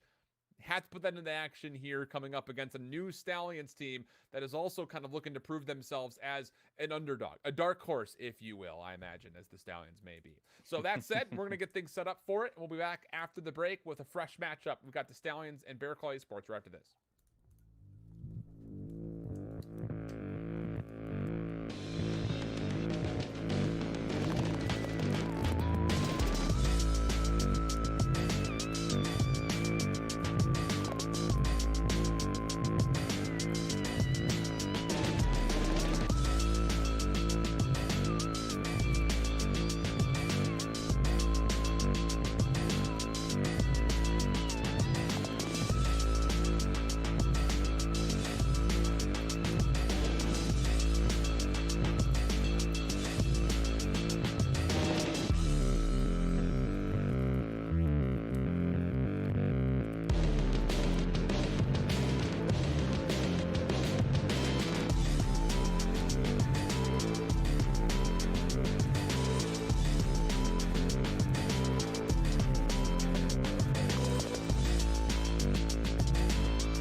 everybody. We are jumping into our second series of day one of the Challengers Elite Stage 2 here in the North American region. My whole shift with me, Visions, and I'm really excited about this upcoming matchup. We've got Stallions going up against Bear Claw Esports, two teams that have a wealth of younger players that have yet to see really the Elite Stage at large, whether it be last year or this year. So I would say this is a perfect point match for both these two teams to see what their season's going to look like this stage. Yeah, I agree. We just saw the Stallions. I think they kept the hard points really, really close, and maybe need some work in the S&Ds. But to be fair, I think UIU are really strong there. So we'll see if they can, in fact, bounce back, because we know how important the wins are here in the Elites, and you zoom right through them in 2 weeks. You really want to make sure that you're not starting off 0-2, right? So we'll see if they can try to have a big bounce back here. But they're going up against a Bear Claw Esports that already has a lot of that built-in synergy. And then, of course, you don't have Mochilla here anymore. You do have, Exotic coming in, where I feel like you're going to have a little bit more SNG presence on some of the smaller maps here. Plus, I think Exotic brings a lot of great leadership. So we'll see if he maybe can try to elevate this team that has actually shown some strong moments throughout stage one. Yeah, Exotic is a really interesting story, I would say, just from like start to finish, because I think a lot of people, you think Exotic, you think Royalty. They're kind of a synonymous duo really since like Black Ops 4. So the fact that you've got Royalty now picked up, playing with New York, and Exotic still finds himself kind of, struggling to get a really solid look, even though, when he played for EG and BO4 and then during the Triumph run and everything, like, it was great player. So I think this is, no shade to Moch, but I think this is an improvement for Bear Claw Esports just based on the 1-for-1 overall. But I think you're right when it comes down to who's going to be taking over more of that leadership style role. Do you trust Exotic to IGL? Do you trust one of the younger guns now that have a couple of elite seasons in their experience belt? Maybe they're the ones to be trusted. It'll be hard to say, but I'm excited regardless to see what this new formed team of Bear Claw, or the newly looked team of Bear Claw, has to offer for us as we jump on into the gap. For one, it'll be Berlin Hardpoint. Berlin Hardpoint kicking us off. Bear Claw going to have the favored side here, and actually going to be swapped at the top here, at least for us. So Stallions on the right, Bear Claw here on the left. And now we'll see if Radio right off the bat might be able to get some early value here for us. Comes through, finds that first one. For the second, gets excellent help from Noisy, breaking inside of the point, but Yuli holds the line there for 2, and that is going to make sure that Bear Claw are able to now get about 15 seconds here right off the bat. That's a really important play from Yuli. Not only do the fact that he finds the 3 kills, but how does he find those? He actually pushes through the hard point over to the other side of the glass windows and allows them a chance to kind of isolate the pinch from behind, making sure that they have to jump to him. So really good play from Yuli. Not even done at the moment on 4 in a row. This is number 5 if he can find it, but Noisy will turn it aside. And with 30 seconds tallied for Bear Claw, the scrap time about 15 will go to the way. The Stallion's able to start off with 30 seconds. It'll be Bear Claw who pick up the scrap, now looking to fight into P2. Let's see what 2 Real can do. Oh, no, he doesn't win that. Welly with the automaton comes out favorably. And you also have Radio, who's able to find a nice one-on-one here. Side, kind of watching over this entire right lane.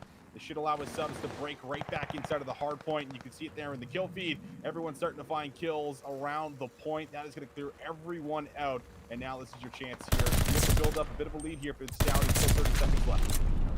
I think that this team is going to be really interesting to watch in the respawn modes in particular, because one of the things that we learned after the next threat showcase at the beginning of the year was the combination of 2 Real Kaiser Cryptic. These guys have a lot of upside potential. Just comes down to, can they get the synergistic things that they need to do chemistry-wise in order for the search and destroy? Because the rotations, the slaying presence that we're seeing out of Stallions is excellent. That much we should go to expect. I think a lot of their problems have largely been in that search. So a near flawless start for them. Good time on P1. Yeah, you win the rotate coming through, and now you've got yourself a really solid lead building into what needs to be your first true break of this game, looking over towards Fire.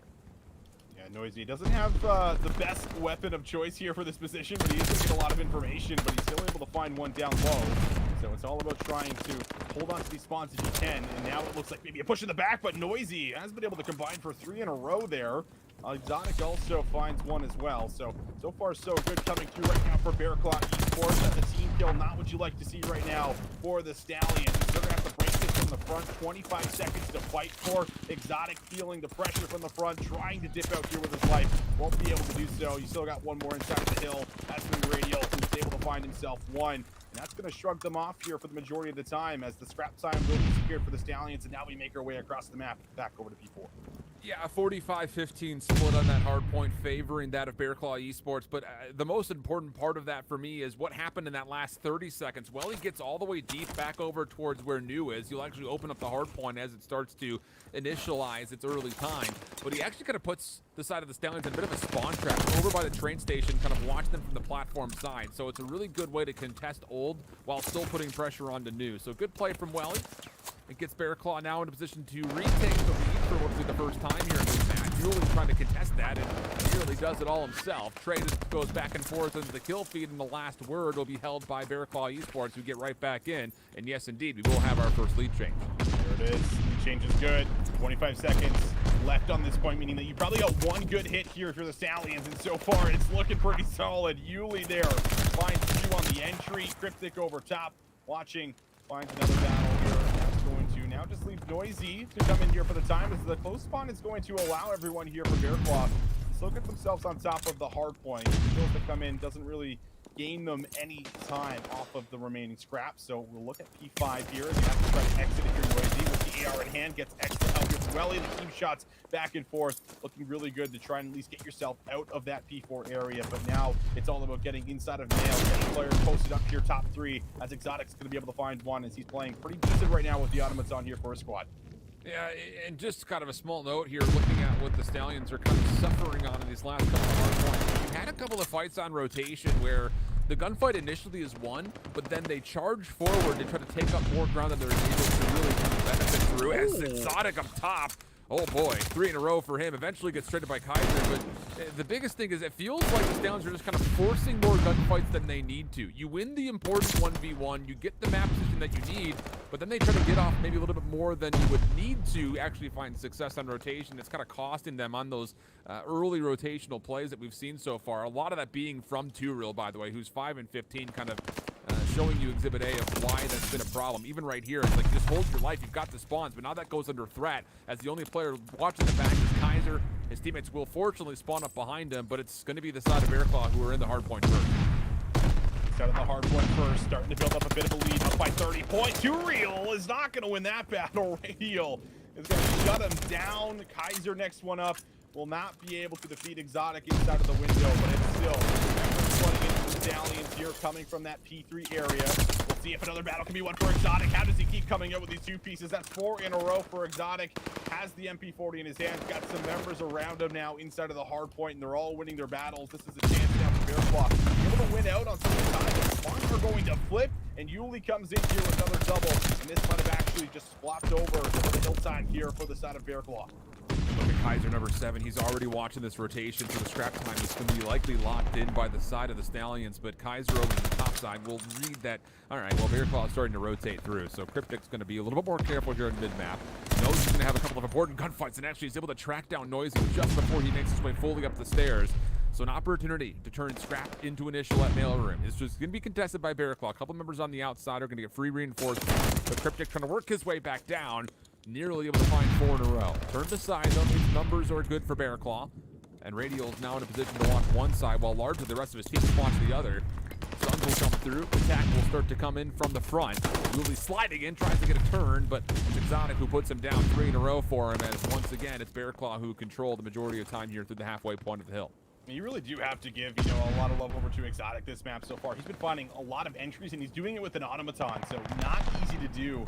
But he's top fragging right now here for his squad, 20 and 15. Need some more of that here. Bear Claw are going to have a chance at being able to close out this map number 1 on Berlin, but the scrap time secured here for the Stallions. But all 4 members there on the mini-map, all set up here for P3, the big money hill for us, but they're starting to lose numbers. We'll see if Noisy try to come through here with a couple of battles in the back here. Cryptic's been able to find 2, and now this is looking pretty solid. They have control of the spawn. They just got to get inside of the hill.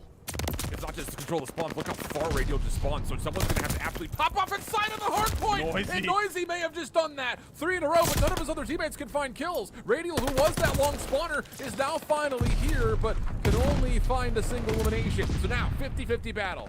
Hit from the front for the side of Bear Claw. It's Stallions with the favorite songs, but they cannot work their way back in through these windows yet. Kaiser's setting up a bit of a pinch. He's the only one to find kills at the moment. Looking for 2 more outside, 1 more through fire, and the numbers are good. Bear Claw able to break back in, but the quick respawn out of the side of the Stallions will allow them to get numbers here first for the scrap. Oh, it was a very back and forth hill overall for both of these squads, but looks like it should now be locked in. This is going to give us another lead change, but only by a few seconds. But you already have a lot of progress made across the map here. Player 6, player 7 here for Bear Claw. They're already into the back, and that feed, it's all going to be green, and rather for the Stallions, as they're going to have an opportunity to be able to control the spawns here and break the kill early. Good stuff, at least for now. We expect this hard point to be pretty scrappy, and at the moment, it's been nothing but that. As Bear Claw go 4 down in a row here.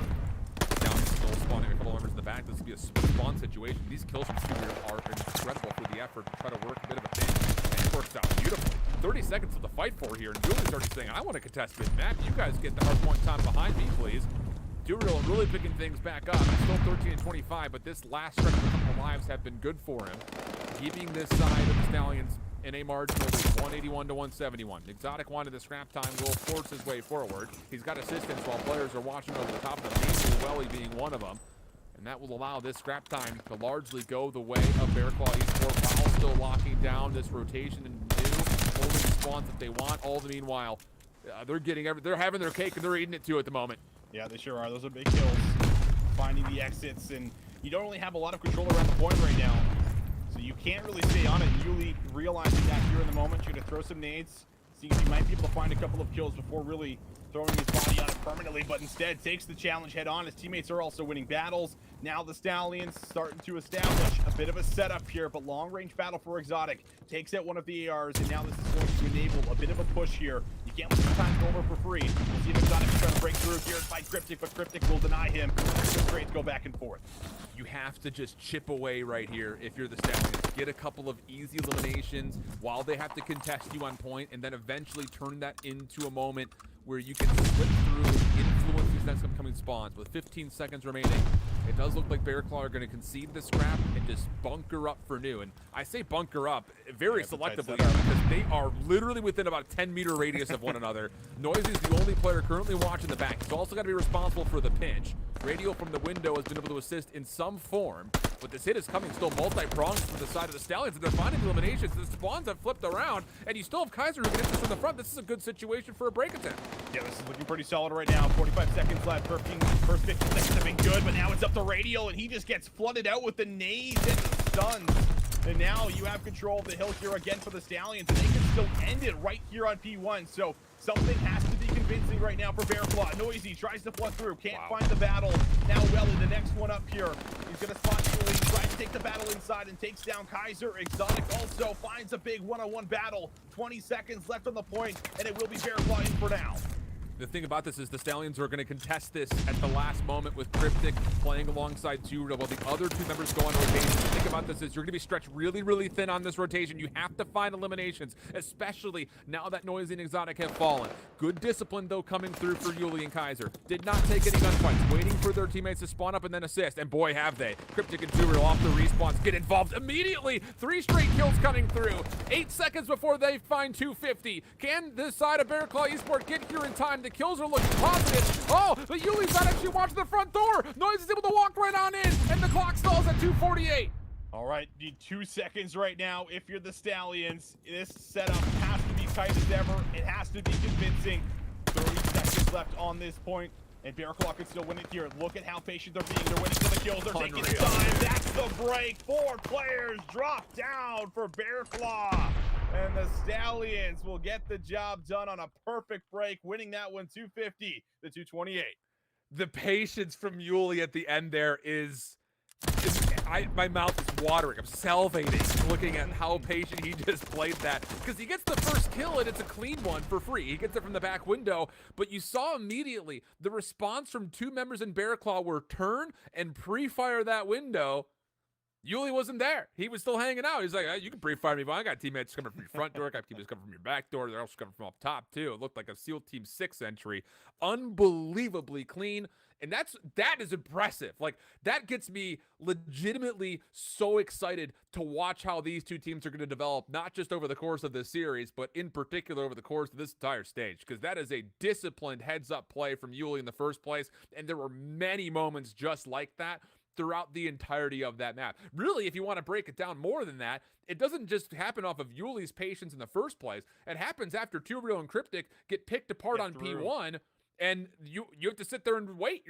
We have to wait. We can't contest this 2v question mark into P2 initial time. We have to wait for them to spawn. Like, that is so good and so exciting to watch from a young team. Yeah, and like before that hill, taking a route, getting all the way to the back, securing the spawns. You could even see, on the other side there, Bearclaw weren't 100% sure where the spawns were coming from. So you still had a player kind of sitting under the fire tank, realizing, hey, are they spawning back P3 right now? Are they running through docks? They had no idea. So yeah. It was a perfect play. And, you see a lot of teams, especially at this level, Alan, where they go in one by one in those moments where they're trying to make the heroic play. They're trying to just, find that 2-piece, 3-piece to be able to get their teammates back through. But it takes a lot of discipline to slow the game down when it's really tense like that, knowing that, hey, if we get wiped here, it very well could cost us. So really heads up play. You love to see it here. And this is what we've kind of seen from the Stallions throughout the day. They've been really strong when it comes to the hard points. It feels like they have, a great idea of how they want to approach it. At the very least, the ones they've lost have been really close here. So coming out here and kicking it off here, with the map win is really a good bounce back after dropping that last series. Yeah, really, really incredible stuff. Not just off of dropping the last series, but having a couple of really dicey moments even throughout that opening hard point.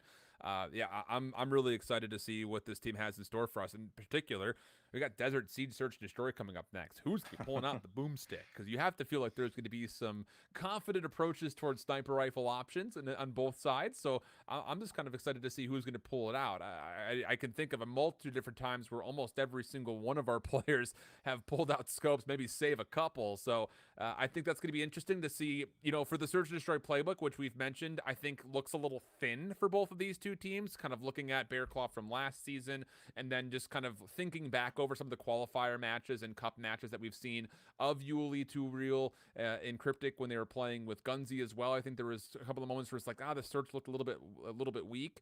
So I'm curious to see what they've been able to do to try to bolster that, because they came off of a 6-1 loss to UYU on the Bacage Search and Destroy for map 5 for the Stallions in particular I'm talking about, and that was pretty evident that, okay, like, we're getting 1v2'd with a full ace from Johnny. Like, that can't happen. There are some moments in there where it just feels like maybe they're still trying to just see, throw something at the wall, see what sticks is kind of what I'm getting at. Yeah, I think, Desert Siege is probably a good map to do that with, because I think that this map is like really difficult to make offenses, work successfully unless you have like something like a really good scope presence on the map that is like picking apart a lot of the players that would typically be in really strong power positions.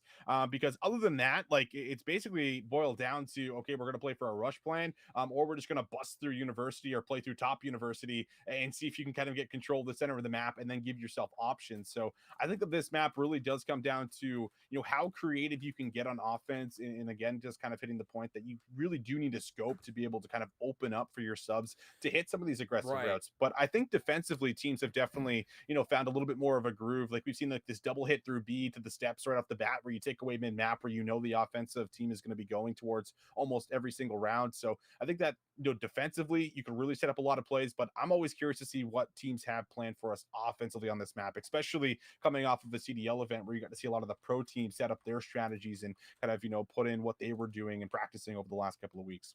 Yeah, I hard agree with it. Man, it's going to be an exciting stage, bro.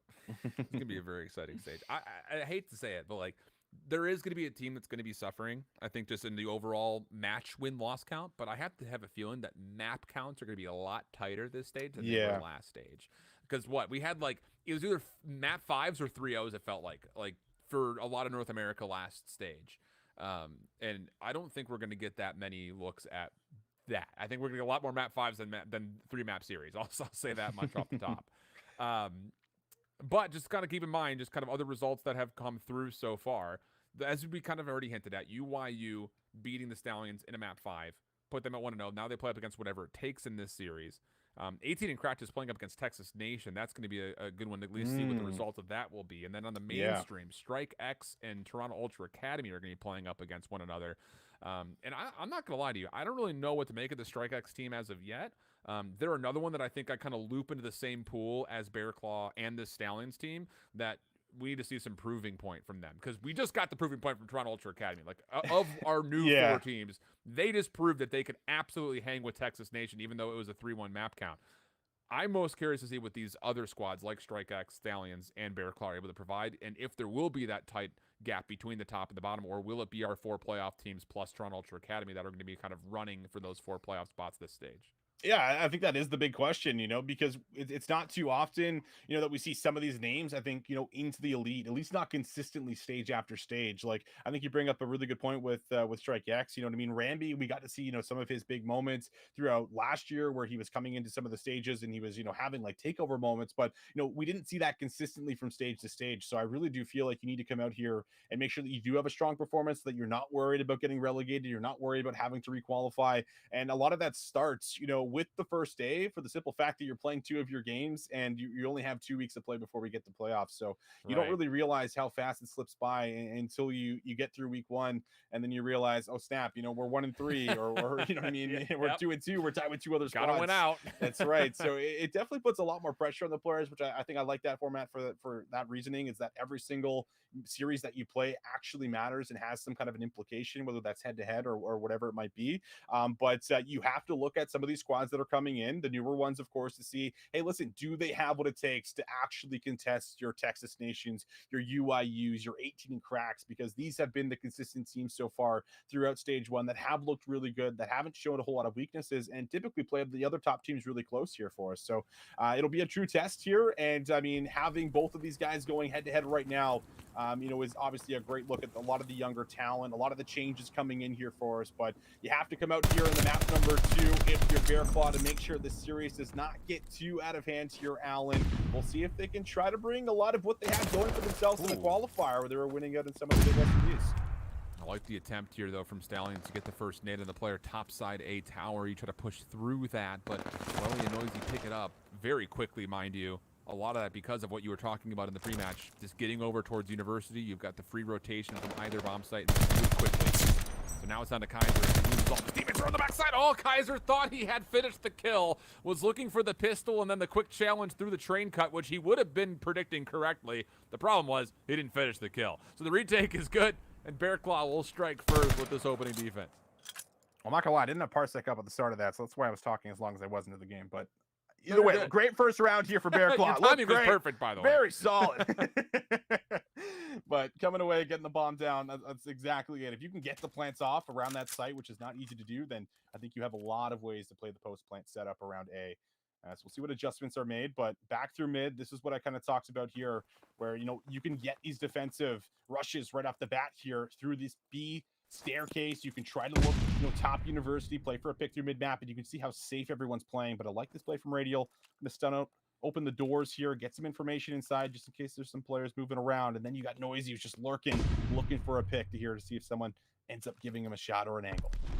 This is going to be an interesting affair because this Cryptic finds first blood. That's on the bomb carrier of Exotic. He's sniping too, so of course the threat is very much so well known. But how do you deal with this? Because Welly was late to this peak. He really wasn't in a position to deny any space.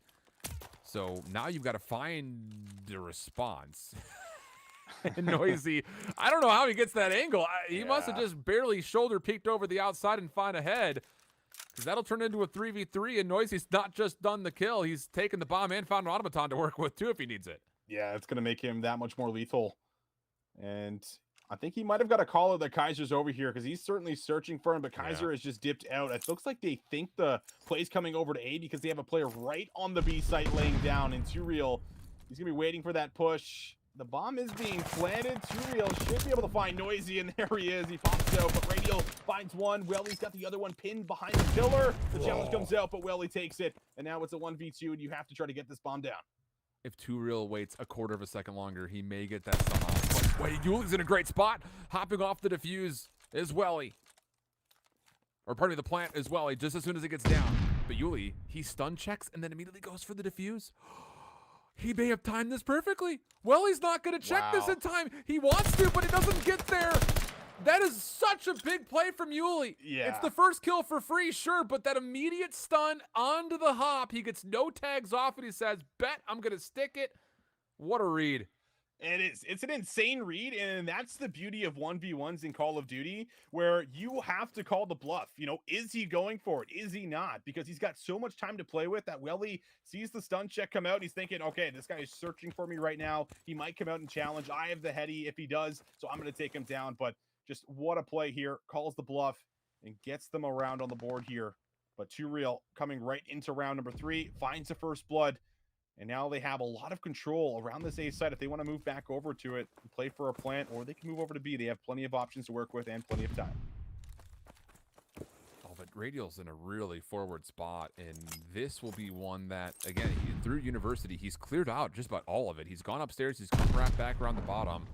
So you have to know that this is likely going to be a play over towards B, especially now that some shots start to connect. It's not going to dissuade the plant, though. Yuli's still able to get the plant off, no problem. Now it's down to who can find first blood. Cryptic is able to give us the answer, and then immediately as Radial will realize, okay, well, they're setting up their post plant right here in the middle. Not a good spot for him to be. And that leaves Welly for a 1v4. And if he were to pull this off with a sniper rifle, I would be interested. Also, it's an autobaton, though, to work with. Actually, it's just an autobaton. Doesn't make a difference. It still would have been impressive. It still doesn't happen. No big deal. Does not happen. They just collapse, and I like that hit. I mean, it just felt like they had such a great understanding of what they were going to do when they were playing a retake. Like, they catch the player pushing through the A site, trying to get a flank angle to potentially come all the way around. Then they just double hit University after that and make sure that they're kind of just, you know, holding hands, grouping up, playing for a trade, and then they don't even have to worry about one of them dropping. They just find the kill cleanly and create the numbers advantage here. So far so good, at least on a lot of the attacking rounds right now for the Stallions. But now into round number 4. We'll see what Bearclaw decide to do. It's a 3-man hit coming right over to A. The preset nades are fantastic as they find a kill. Radio also gets one. He's already in the tower. Like, he's in a great position right now. It's in fantastic position. He's got the high ground over the top, but he does not expect that Cryptic is going to be as close as he was. So Exotic off the plant knows he's got a quick contest. He actually does take a couple of shots into Cryptic and decides now to watch over towards his flank, but Cryptic has read this the whole way. And the problem is Too Real has not revealed himself in any form, but it doesn't make a difference. Exotic still takes the first 1v1. Cryptic thinking this is a time for me to hop on. He's made the right call. Exotic is, he's on the pathway maybe to check this, but doesn't necessarily think that there was going to be a play for the defuse. Takes a risk, and it does not work out for him. Stallions will take the defuse very thankfully and just take that 3-1 lead with it. You know, I'd be really curious to see the differential between how many bombs are being defused compared to stage 1 to stage 2. Because after the CDL event last weekend, I feel like there were so many ninjas that now everyone's like, listen, we could just hop on the bomb because you're so used to taking these challenges. You're so used to trying to finesse to a different angle where you can watch over the clutch spot. You have to take routes to do it. Teams and players like are no longer giving you the time to do it. They're hopping on it, calling the bluff, but how about this from Bearclaw? They just come right into this round, open up with the first 2 kills. Bomb is in an awful position now for the Stallions, and they're just going to have to hope someone gives them a couple of isolated gunfights. Yeah, this is pretty much that exactly. You're going to have to, I would wager, take both members and try to clear out University here. You have to work with that position, then hope you find timings, because you're not going to find a timing on the outside of A. No chance. Nor do you want to go venture over towards the dunes at this stage of the map. So it's a tough call. You've got Exotic, by the way, who he was blooded in each of the first 3 rounds. He's now on 4 in a row as he finds Yuli. Noisy, last player directly underneath him. He finally realized it. Got a little awkward for a moment just watching it from our perspective, but the bounce back here for Bearclaw, definitely notable, especially for Exotic in particular, just avoiding being killed in the first 10 seconds over these last couple of rounds, giving them a good look at the round. It's definitely the improvement needed. Yep. It is certainly needed there for us. Playing for the kills, really stopping Yuli from finding any value. He did pull out the sniper that round. We'll see if he keeps it out because Noisy's certainly been bringing it out here for us a lot of the times on the attacking rounds to see if he can try to work some of the defensive angles and allow his teammates to play for a plan. They've been favoring this B bomb site. Last time Too Real was laying down right on it. I imagine they'll certainly check that this time around here as Noisy just waiting for a long-range peek. But while this happens, Yuli realizes that, hey, I can get to the back, but I think Welly did spot him here, or rather that was Radial. Should be searching for him, but I don't think he expected him to get all the way through. So he's already in the back, and Yuli can make a big play. It's just down to the timing. Finds the first. Is there a way to get out of this? The Volk in hand, by the way, for Chris is what confirms the trade. Peculiar. We'll talk about that later. Kaiser up top because he's able to at least trade out his life 1-for-1. It puts us in an even affair at a 2v2, 43 seconds of the clock, and what is currently a vacant A site. But the thing about this is Exotic's also on 5 kills. You don't want to be caught trying to plant for a free elimination, but this hesitation may have allowed an opportunity for 2Real to find the free kill regardless. And actually, he's just there to make sure nobody's planting. And as he comes back to it, he realizes Exotic was thinking about it and finds the kill to shut down the streaks, leaving Radial in a 1v2. Yeah, they should know he's there. And trying to get this bomb down. Not going to be easy. Long-range pistol shots here from Cryptic. Goes for the re-challenge with the pistol as well and finds him. Man, this pistol does wonders, let me tell you. But goodness, that will be the long-range kill. Good enough for the Stallions to actually clutch up in a situation that Yuli had really created with that flank right through A off the beginning. Yeah, it's one of those things that you don't often see players get that far through that fast. I think for, on both sides, I think both teams are like, wait a second, so now that I'm here, what do I do with this? Outside of the first elimination, but yeah, I mean, I'll say this much. It really kind of going back to the initial point, asking the question about like what the search and destroy playbooks are going to look like. I still feel like both teams are really heavily relying on being able to force gunfights more than strategically being able to dissect the map. But I don't really want to put a lot of value to that because this map isn't an easy map to dissect in the first place. But that aggression will pan out largely for the Stallions as they're up by 2, and they've got a quick plant. Welly over the top has pushed back Cryptic's scope. But still, job done getting the bomb planted as quickly as they did. Yuli now finds that first one, gets a second off screen. Noisy needs to try to salvage the play, but he doesn't read the player close corner. Means that he gets traded out. 1v2 for Welly. Will be able to find that first one. Get shot to the second. 2Real though. Scatters away. And now it's got to be a stick on the defuse. Welly with the re-challenge. He says, you got to check. I know you're there. Reads them correctly. And that will be a 1 versus 2 for Welly. Gets 3 in the round. And that is a saving round here for Bearclaw to make sure this does not get out of hand. What can you say?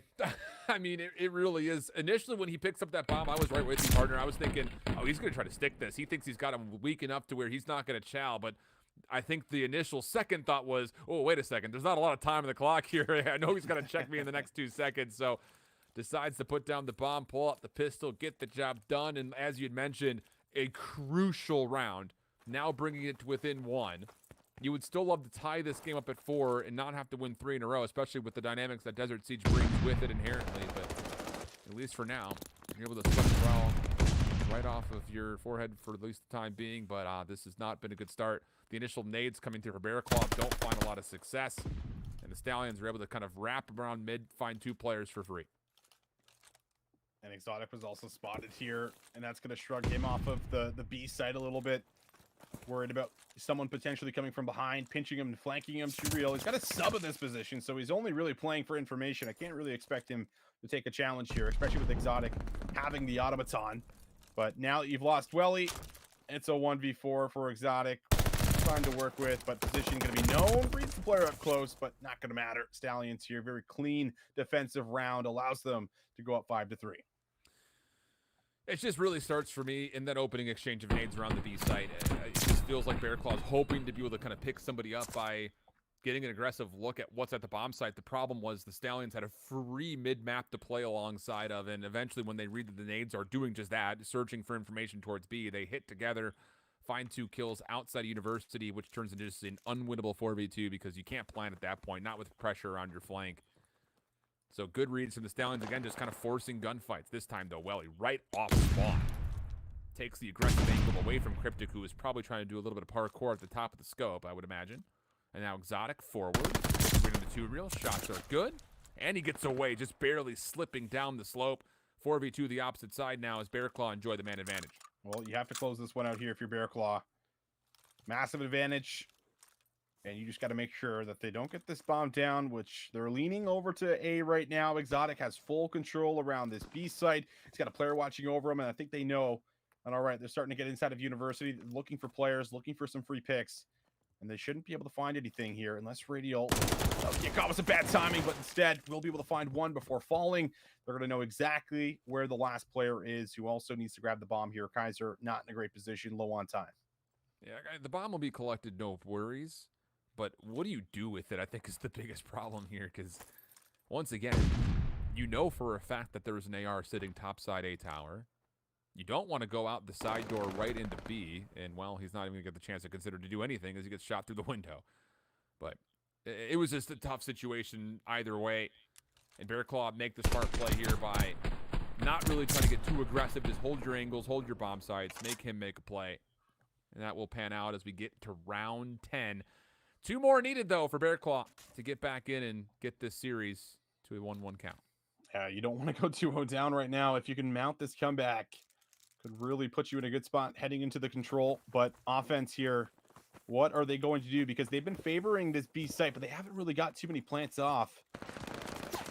We'll see this time around. Welly is going to drop here for the first blood. Radial's going to push out the front, and it's easy reads here for 2Real. Exotic's going to stick it, and Noisy does get one back. So they get the bomb down. Now they need to play the post-plant setup here in the 2v3.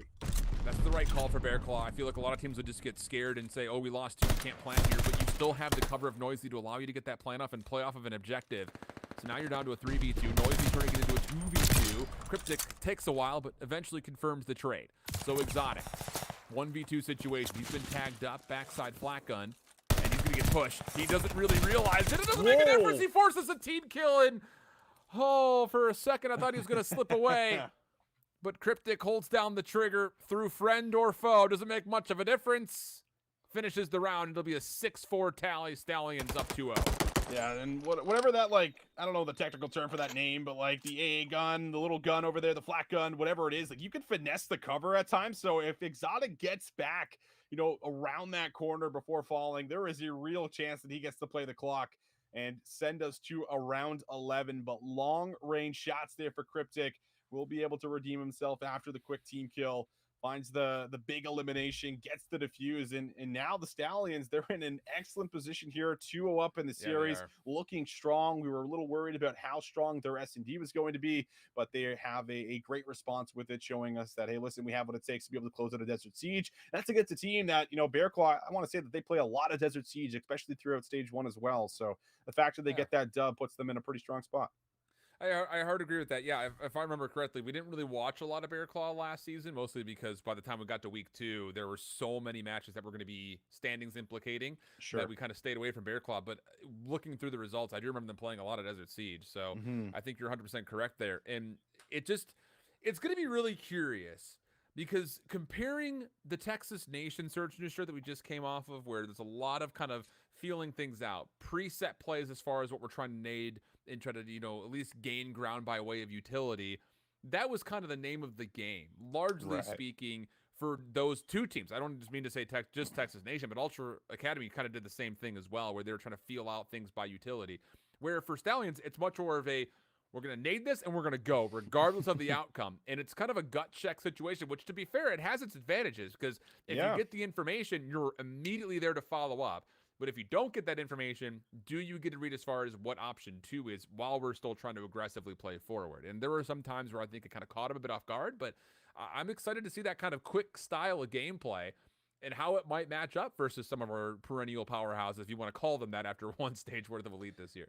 Yeah, that is really the question, right? Like, how are you going to match up against some of the top teams when it comes to S&D? And I mean, I think we're all pretty much, you know, narrowing that down to how are you going to match up against Texas Nation, I think, in S&D, because they're looking like the team to beat right now when it comes to that game mode. But I mean, it should be an interesting look. I think that, you know, when you do have a lot of the younger minds, you know, on the squads, I think they are a lot more willing. They typically try out different things, and it doesn't really matter how creative it is. And I feel like that's maybe what you need to do against a lot of the squads that just have set strategies down that have been working, you know, and have been winning them championships so far here throughout, you know, the early stage and whatnot here for us. But now we have to turn our attention over to what is going to be a control here, Alan. I think you might have the map for me. I'm not sure what the map is, but I'm interested to see exactly what this will be. It's Tuscan for map 3 and map 4. So, you know, this is interesting. You know, I'm going to give a shout out to Study here, because he brought up a really interesting point when we were talking after the major, saying that once control is determined by tick progress, you're going to see certain teams that have been TDMing their way through this map really struggle because they're having a hard time breaking into these situations when, that's what's required. Even Yeah. without great numbers, you still have to try to make a play for that progress. But until that update comes through, I don't know, because at this moment, as much as I hate to say it, like for a lot of teams, control does turn into essentially what is just a weird looking TDM. So for a team that we know for like the Stallions, they want to take gunfights, they want to get aggressive and really force you to fight them. Will they have the ability at the right times to make the decision to pump the brakes and set yourself up? Because you don't want to get caught in a situation where you're kind of like we mentioned, like for vehicle, like you get caught in a little bit of a blender and you're just forcing gunfight after gunfight after Yeah. gunfight when it's not the right move. So I'm curious to see how both teams are going to respond to adversity, in particular on this map mode combo, just due to the fact that there is at least a light at the end of the tunnel when you're on the attacking side, even if things start to go poorly, where you don't really get a chance to say that too often about Kavudu. No, you really don't, right? It's like on Gavudu, it's like one bad team wipe over the middle of the map, and then you lose control of the A gun and the ship, and then it's like, all right, well, here we go, Yeah, it's boys, over, right? man. Go next Yeah, round. you start talking about the next one. But Tuscan, I think at least with the design of the map, it gives you a lot of options to recover. Based off of how you have to set up defensively, because you do see some players, try to push forward in front of P5 and try to at least, get in there, be annoying so that you can get information on the hit. And if it's not coming there, you can say, okay, well, they're probably coming around the back in church, or they're already coming top radio.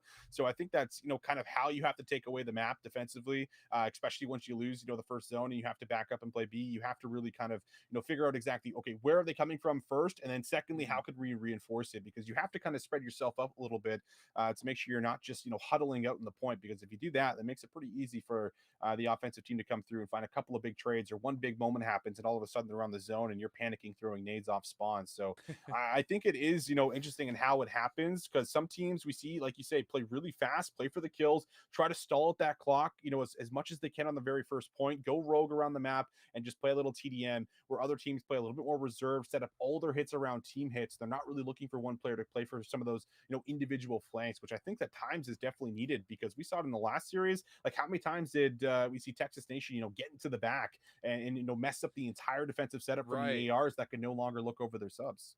And the ability from those positions to turn 1, 2, 3 kills into 4, Yes. 5, 6, 7. You know what I mean? On and Like, on. it Yeah. just felt like both Kismet, amongst others, just when they got around the back, there was no dealing with them. So Yeah. that individual finesse is also kind of, I think, an individual prowess thing that we can look at and kind of evaluate players at a certain rate.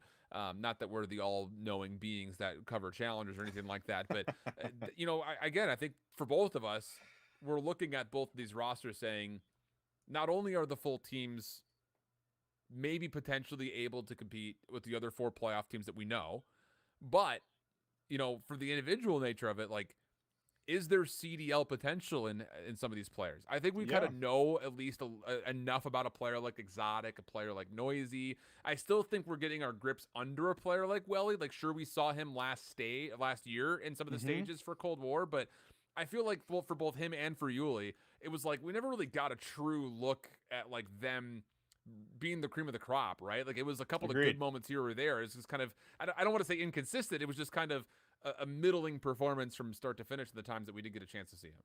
Yeah, I think that's fair. And, I was pretty big on Willie coming into the very first stage, because he was doing some unreal things in the qualifier to even get Yeah. his team there, like some crazy 1v3s. Like, I think he was one of the main factors why I think they were really strong in S&D coming in. But we didn't really get that same performance once we actually got into the stage and he had to stack up against, our top teams that Yeah. we keep kind of Yep. alluding back to, right? So you bring up a good point, coming out here and having a really big performance against a team, like the Stallions, I feel like would be the big turnaround here if you can start to work your way back into the series. Obviously, it starts with the control on Tuscan, but I think you are looking for players like Welly to kind of step up and do this, or even get the same performance that we got from Exotic in the map number 1, where he actually Yeah, did perform really well, absolutely. right? With the Yeah. AR in hand. Like, we know Exotic to be that sub player who likes to do some of that finessing in the back and look for those flanks. We saw that a lot with Royalty over the years. But it feels like on this team, he has been kind of leaning more towards the AR, which might not be the case for a map like Tuscan, but we are looking for someone like Exotic to come out here and I think do some of that as well. Flex players just generally over the course of the last 3 games have been the most valuable players in the game. I think is the easiest way to put it. Like, outside of a couple of really special SMG players, like generational talent SMG players, a lot of the players that have been picked up over the course of the last 2 years in particular have largely been able to do both. And so I think that there is something to be said about Exotic maybe choosing to run that role to kind of up his own personal value. Not to say he's doing it selfishly, but I think it just kind of goes to show, like, if he is trusted to run that role, that is a very crucial one, especially considering this game is so volatile between the map dynamics. You have a Gavudu one time, and then you got Bakaj the next. Like, you got to be able to run both weapons at any point in time. But we jump on into it. Enough of the banter and bickering. We get into map number 3. The Stallions up 2-0. The Tuscan control is what looms for us. Bearclaw on the attack first. Good first blood allows for some instant progress over towards. Already Noisy up top here. We'll be able to find one, and he keeps his life. As long as he stays alive, he could maybe come from behind here. Cryptic with a Hail Mary nade, not going to be ready for Noisy to come through, and then Exotic pushes out the front. This has been fantastic here for Bearclaw, and they already have members pushing out across the map while that second tick is going to be locked in. And this is where things get interesting, because this is Bearclaw opting to get the full 60 seconds before they really sort of search out any kills. I couldn't imagine them doing any surfing around Tuscany. But the thing is, you've got good high ground positions. You also don't want to give that away. And for the Stallions, they have allowed this to happen. And the capitalization on these positions through patio is 0. They've got 2 kills so far, and this is the time where you've got kills. You've got a free tick of progress at B. You might need to consider maybe getting a little bit of a stack here to put some extra pressure on the Stallions defensively. Oh, that first tick is going to be in, and they still have plenty of time to work with. The lives as well. They're going to be up by about 8. Exotic with the patient play from behind. He'll be able to find one more. Yuli doing it all by himself as well is just going to drop it. This feels like a lot of individual plays right now for the Stallions. The panic absolutely setting in. 2 players stacking the zone. Second tick is here. You have to go in and try to stop the third tick. It's got to be now, and Cryptic finds a big battle here from the side. They do clear out players around the zone. But 2 ticks already here for Bearclaw, and you got Radial alive in the back. And you've got so many lives. I mean, at this rate, it's just, this would be the definition of breakdown 101 if you don't win this offense. So, we'll see. Duriel yet to find an elimination at 0-5. And once again, the Stallions are kind of forced to have to bunker here. But the thing about it is, this is the same setup that they had when we're like, wait a second, they're just letting them come through and they're just letting them take ground. You're bouncing nades off the top of the column. You're allowing people to get around their back as freely as this. I don't know what this is, but this has been a defense in tatters from the start. It's going to be maybe a 9 total kill defensive round for the Stallions. Not good, is what we say to that. Not good. I can't believe that. They lost 10 lives. 10 lives on offense for Tuscan after, being 0-2 down here in the series. So, like, what a statement coming out. Welly, of course, great performance here. Already 1,000 damage for him in the first round, 7-2. Putting up some of the important stats here for his squad, who really just felt like they just ran at them, right? Like, they were just running at them, winning gunfights. Noisy only died once. Like, unbelievable here. And now you're on the attack if you're the Stallions, so you'll have to try and have a big bounce back. Churiel as well, not finding a first kill in that round. We'll have to also try to get back on track. It looks like it's going to be a B hit here off the rip. And this is kind of what I'm not going to lie. I think you kind of expect just with how the Stallions play the first 2 maps. It looks do something weird. They just kind of run at you. And Exotic in a 1-for-1 position does his job well. He follows up. The clock will be stalled. There is a little bit of progress being made on the B zone. Cryptic needs to be responsible. Matchup comes through, and he's able to use that to assist against the kill versus Noisy. And Welly, who was trying to pinch with that, also got denied. So this is going to be a second tick of progress, likely locked in. 3 members on it. The third one's coming through quickly. The contest coming out for Bearclaw. A couple of kills are there. They're able to contest, and Noisy takes down all 3. Wow! Tyler Bailey, a triple kill saves the B zone. It does save the B zone. However, you get 2 ticks of progress, and now you can start to look over to A here. So it's still a really strong opening despite not getting the zone off the rip here. But look at the back here on the mini-map. It's player 3, Radial. He's just kind of been behind enemy lines this entire round so far, and he cleans up 2. So now it's back to step 1 for the Stallions, as they're going to have to try to battle out of their spawn, and they got to put 45 seconds left. We'll see if they try to come back. Oh, well, he's already here, kind of guarding the rooftops. Any extra kills at this point forward would be an incredible tally. He's able to get 2. Now the defense. Look how far forward they are playing comparatively to the Stallions from last defense. There is no such thing as free ground here for the Stallions to work. 26 seconds on the clock. Tyler is 14 and 3. And it's just goodness. They got 10 kills on defense in the Stallions. They may only get 9 on the offense, Austin. This has been the most convincing control I've seen in Vanguard at this level. Yeah, that's exactly it. The most convincing one, and it's one last Hail Mary hit over to B to see if you can get an extra minute of time. They're going to stack it with 3 players strong, and they will actually get the extra minute here, so it will keep it alive. But the big problem coming back to it is going to be the lives. They have to have a really clean kill feed coming in to retake A, because they can do the exact same thing and stack it, but it starts with really trying to entry in. Will get tagged up here, knows Exotic's in the back, but will also not be ready for the gunfight, and now you're down to 6 lives with 40 seconds left. Yeah, these are one of those moments for the Stallions that you kind of need to talk about. I think just workshop it through, because all 4 members had different ideas as far as what they wanted to do right there. You had Cryptic that went all the way through Church around the back. You had Kaiser trying to make a way through the map. Yuli was also trying to make a play through the middle of the map. It just really didn't turn up into anything significant. You don't really force Bearclaw to feel uncomfortable with this forward defense into your spawn. 18 seconds, 3 versus 12. A couple of good kills come through. That'll stop the clock, and you have the potential to stack this a bit here. Yeah. As Bearclaw really can't contest this. They have to wait for help. So the double stack will allow a chance for the first in progress. The triple stack will allow a second to come through pretty darn quickly. Well, he gets shut down. Hold on a second. The heroics might have to be here again, but it's not going to be from Noisy this time. It could be from Exotic. The second tick of progress is in, and then the rest of the team making their way through. It's Cryptic v. the World, and he was stunned in the next galaxy, as eventually Bearclaw will come through and make sure that that round goes the way we expected it to in the first place.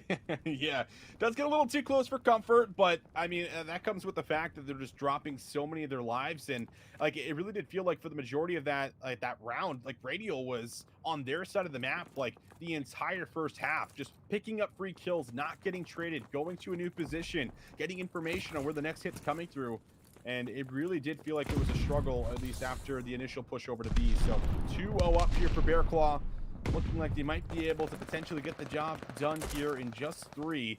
But it is Yuli who kicks things off here with a nice little 2-piece. Take that 3 in a row. So Yuli with a hot start is really going to slow things down quite a bit offensively. First tick did, of course, come through over to A. And now Welly is going to see if he can try to get something done as he's on 3 in a row. It's just tough. I mean, you get these heroic moments here or there for the Stallions. They nearly were able to salvage their offense last time around, but you've got 2 members that have combined 90 kills through what is going to be 2.5 rounds of control. This is not good enough. The third tick of progress does get stopped, at least for now, over towards the A zone for Stallions defense. But it's just, you need to see Kaiser and 2Real really come to life in this defense if they want to have a chance to win 3 rounds in a row. And they're going to have to kill off not just a bunch of lives, but 2 minutes worth of game clock as well if they're going to even get to the 4th round. Yeah, that's going to be the big factor here for us. Kaiser's got the entire front cut off here from B, but one player does slip through. That's Welly, and he's going to be searching for some kills. And you also now got Exotic here, close enough with them where he could maybe get to him, but will be able to find that battle up against Yuli, who takes him down. So now about 1:40. Noisy still trying to see if he can sniff out the player into the back here, but now decides to take a different route to try to get to Radio, but it's going to be Yuli again, shutting down these isolated members, trying to look for individual moments. It's not going to happen. So far, defense has control. Yeah, very solid at that. So for Bearclaw, not a lot of lives here. Good stun coming forward, but 2Real is not able to turn that into a double. So an even exchange leads to Bearclaw gaining a bit of ground, but not really any progress towards the zone itself. You just have kind of a headquarters to set yourself up with here at Radio. Off spawn, Bearclaw is actually going to take a little bit more forward ground by sniffing their way into Church. Think about this as Yuli is playing nice and tight. Kaiser over the top, can't quite finish the final shot to clear out one member of top of Radio, and Bearclaw will realize that, okay, our next hit has to be largely from the front, and they are stacked, ready to go. Wait for the nade, then we'll hit. But the problem is 2Real has cut this off by playing the close staircase. Kaiser watching over the top of him. He does his job. And that will likely be about the defense right here. And look at the numbers coming through. Welly almost able to line up a couple, though. Keeps the play interesting. And Stallions will at least have a chance to keep this zone neutral for now. Oh, Cryptic, he just found 2, and Noisy almost able to kind of keep the rest of the defense pinned to the back here. But that is still a lot of green in the feed, and that's going to give them a touch on the zone. So the Stallions, they're going to have to play retake, and they don't have the numbers in the back right now. Radio pushing all the way forward, flying at the remaining members back here. Could be a second in the race. Radio gets 2, but he has lost a lot of his teammates. Will they be able to stack here? 1 tick of progress about to come through. 8 lives playing up against 8 with 19 seconds on the clock. I don't think anyone's going to recognize the Cryptic going on the long side flank. Actually, part of me, Exotic has turned. Try to deal with this. If they find this kill in the flank, it may just be the round. Welly turns around to help. One more in front of him. Yuli gets tagged up but can't be finished. Noisy now under threat as Dual makes his play from down low, but it's still Welly on the high ground. 5v5. No reinforcements here for the moment for Bear Claw, and Welly's going to back away to try to wait for them. They're going to have to cut their way through the church alleyway, though. A dangerous prospect for anybody. 5 seconds on the clock. Welly's going to have to be the first one to touch. There's 2. They get on. They stall. And once again, the Stallions are nowhere here to contest. They're going to let them get on. Second tick of progress is going to be good. The clock stops at 0.2 seconds. 2v5. Here comes the retake, and it will be good. But goodness, Austin, if they keep holding it from that far back, I'm going to lose all of my colored hairs. Everything's going to be gray. I'm going to be gray by the end of the map. It was a little dicey, man. I mean, it was just such a passive take to the defensive side where you're maybe trying to make them scatter and look, but the problem is like if you lose those battles, that's it. It is over. And it really does come down to the wire, but they do manage to at least get a round here. Stallions trying to stay alive. Again, 2-0 up here in the best of 5. But Bear Claw trying to extend it here as they're going to run all the way through, and it looks like it's a bit of a scatter, a little bit of a flip-flop here. Everyone comes back over to B, and Exotic is going to be waiting here for the push as everyone's just kind of done a lap. They're gonna get what did Radial do to Noisy, dude? There's nobody in front of it. Radial just snapped on the Noisy or something. What the heck was that? B's gonna get captured, though, in one of the more innovative approaches to capturing a zone that we've seen. They didn't even finish the first tick at A.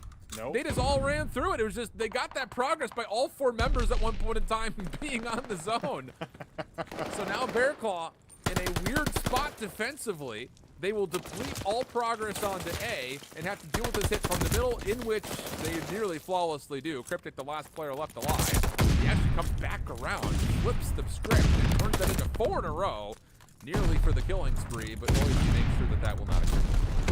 So good news here for the Stallions. They don't lose control in front of their base, so they can still, flood through. They just have to win the battles, and this is where you're relying on your ARs to really get the job done here for you. Kaiser comes up, will be able to deliver on 1, and now no one from Bear Claw in a position to stop it. It's a full stack on the zone, 4 members strong.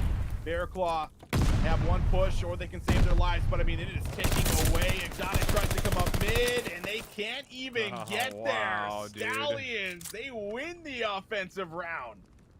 Dude, that is, okay, let me just say it. That is awesome to see. However, I don't know if we'll ever see something like that ever happen again. Like, that, I think, largely is due to the fact that Bear Claw were so heavily stacked mid that round that no one really contested from top A. Everyone was either over towards B or topside church, and as soon as the progress started being made, Bear Claw looked for those pinches. That's what happened with Radio and Noisy killing each other in the back. Like, they were looking to pinch all the way around the back for that progress at A. So, like, they kind of got caught off guard by trying to make a weird play of their own. So, weirdness is all we could say. But the life lead will make sure that the Stallions are going to have to win another offense. This one they're approaching a little bit more traditionally, although they still have 2 members that have made their way through B. And a big 1v1 in the back actually keeps this play alive. First tick of progress, immediately under threat.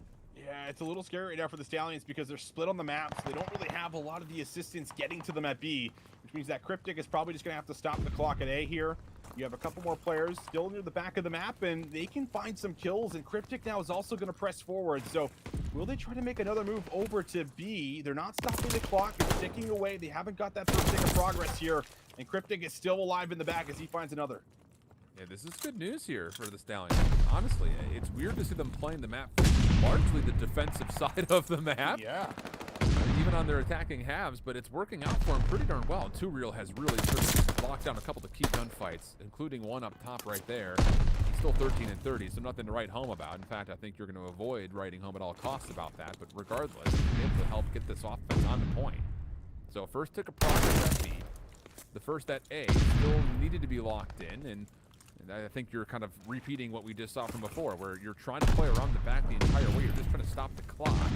The whole focus has been B every single moment throughout every single offense for the Stallions. Yeah, I mean, Bear Claw are never really sending any of their members through A long, so it just keeps giving them like 3 routes to push into church, and meanwhile, they have still gotten progress done on A. So 2 ticks are in. We're down to about 40 seconds left on that clock. They should have 1 good team push over to A, and that should give them the additional minute. As long as they can get through Chris Radio here in the corner. Good challenge here from 2Real. Finds the entry, and now they can look to flood through. So that's going to give them the extra minute of time. They're likely going to take this approach right through church like they've been doing over and over again. It's all about breaking down the setup now for Bear Claw.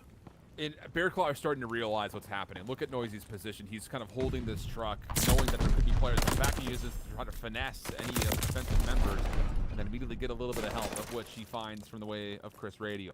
14 playing 15. Minute 23 in the clock. And Kaiser in the back is still keeping this Bear Claw team a bit in tatters. They're going to spawn up top, and Cryptic, obviously, he knows this. So he's the next one forward that's really going to have to make a huge play here.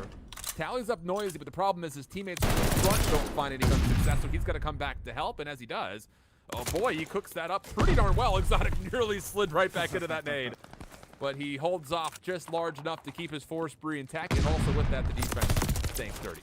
Yeah, the lives are also getting a little bit low here. 50 seconds, 10 playing up against 9 in favor of the Stallions. 2Real, big gunfight here versus Noisy. Will he try to find him in the corner? This is going to be so important to get to the back here again. 2Real checks it, wins it, takes down Noisy, and now it's time to initiate the push into the back. Bear Claw might also start to spawn out beside Church here again. Cryptic up top, won't be there to read Radial in the corner. Now down to 30 seconds left, and he's still have Kaiser alive in the back, and he's got one with him. This is going to be a huge kill, though, once again from 2Real. Opens up the patio completely. You've got to find more than this. You still have Welly up top that could recontest from the high ground, which you don't want to have happen. Kaiser nearly slides right into Radial, who then turns it into a double of his own. 6 now, V5. 8 seconds on the clock. The only one who's going to be able to touch in time would be Yuli, and he's just trying to sneak into the zone. Finds a kill actually on the way forward. 3.8 is where the clock stalls, but Yuli needs help, and he's not going to get it in time. It doesn't look like Kaiser. Nope, not going to get there. And Bear Claw, they will survive through this control. It would have been one of the more peculiar control rounds that I think we've ever seen in Vanguard. And as much as it's unorthodox, I think it opens up a lot of eyes as far as what control could look like in the future, because Stallions found a lot of success around the back, even in the face of 2Real and Kaiser not having great rounds. Yeah, I mean, that was really it. I think you had a really slow start here from a couple of the members, but I think they also just caught on to the fact that Bear Claw were just never sending anyone to A long. And we saw it there at the very end where Noisy had sat in the corner. But when you're not watching that, that's giving you free access to get to the back of the tank. And when you get to the back of the tank, then that blocks kind of the close spawn, for the defensive side, and then forces them into church where you can set up a player inside of radio. So I felt like it was a really good understanding of where they had to be at the right time. But in the end, Bear Claw just, of course, had that defensive advantage where they are going to be able to move in there, play those different positions. They don't have to hop on top of the zone. They're just waiting for people to do it here, and you get a little low on time there as well with the start coming into play. That it makes it easy for them to close it out there in the end. So good job here for Bear Claw Esports. They stay alive, Alan, and they'll send us to a map number 4. That was such a weird game of control, man. It was a different one, yeah. But I'm excited. If Stallions, that's what they're going to be bringing to the table for us. Yeah, it's unique. I'm excited to see if they're going to continue to try to push that forward, because it's a really cool look. It just comes down to, I feel like it's one that could be really easily countered by just somebody watching the clutch up from the back. Yeah. Or just watching A long. Yeah, I think it's like make it even easier than that. Regardless of it, though, the Bear Claw Esports squad do come through with map win. As mentioned, we'll stay on Tuscan, though, for map number 4 for the second hard point. And the first hard point was really close. It was a great game of hard point. I mean, we saw great moments of trust coming through from both sides. The biggest thing I think we both walked away from was one word from the side of the Stallions, and that was patience. They were very patient about how they wanted to approach breaks, especially when they were much needed in the late stages of that Berlin hard point. And that largely was their linchpin for success. 250-228 was the map score then. I think it was really close. I mean, there was some real opportunities where there was like 3 or 4 different lead changes that came through. So it could have been a totally different outcome in that very first map. But I think, like we hit on it in the very first one where it's like, it feels like this is where Stallions, have been a little bit stronger when it comes down to a game mode. They Sure. looked pretty solid in the hard point. I think they look really good at closing out. And we get another example of it there at the very end of the Berlin. So we'll see if they can maybe bring some of that into the Tuscan hard point here as well, where Bear Claw, you got to be feeling really good after going down 0-2. And the one thing I will say about a lot of the players on Bear Claw is you can never really count these guys out. I feel like with people like Noisy and Exotic, they're just so like they're such positive people that it's really hard to be like, all right, we're 0-2 down, man. Like they're like, you know what I mean? Like the vibes are never really going to be off. I feel like when you have those two players in specific on your team. So I feel like these guys, have to be completely rejuvenated and have to be on top of the world after closing out what was, a really tight round number 5 and saying, listen, like we can do this, guys. We can bring this back. We can win this hard point and get us to a search and destroy, because if you can get Stallions to an S&D, then you might be able to close things out and take them down. It's not just a search and destroy. Map 5 would be a Bacage again, which that was the only map that we saw them play versus UYU, and it was a 6-1 affair. Look good. Pretty convincing from start to finish for UYU against the Stallions in their first match from the day. So, yeah, I think you hit the nail on the head. I don't know if it was intentional or not, but Tuscan map 4 feels like almost like a must win for the Stallions. And it's hard to say that. And that's why I say it's kind of lightheartedly, is we don't know still. It's definitely a learning process for everyone involved when it comes to watching over these two teams in particular. I would say obviously more specifically towards the Stallions, qualifying through, not having played at all through the last stage, at least at Challengers Elite level. But a lot of potential is I think the words that we had used to describe them in the past. So I don't know. I think selfishly like to see it get to 5 just so we can learn more about what their search and destroy looks like, and maybe that 6-1 was just a bit of UYU looking good. But it's hard to say. I still think that if you're looking to put this series away comfortably, I think you should probably want to try to get it done by map 4. Yeah, that's what really I think stands out to me with this squad. You just do not want to go into a map mode combination that you already lost. You want to go and have the time to review it, look over it, figure out what went wrong, and then make the adjustments. It's really hard, I feel like, to do that on the fly in between series when you're really focused on the match ahead of you. So this is going to have to be a really big one here for us. And I think that you also need to see a little bit more from Too Real coming out here if you are going to get the job done, because I think he's had a couple of slow starts. We go back to the very first round in the control, right? He was 0-7 to start things off.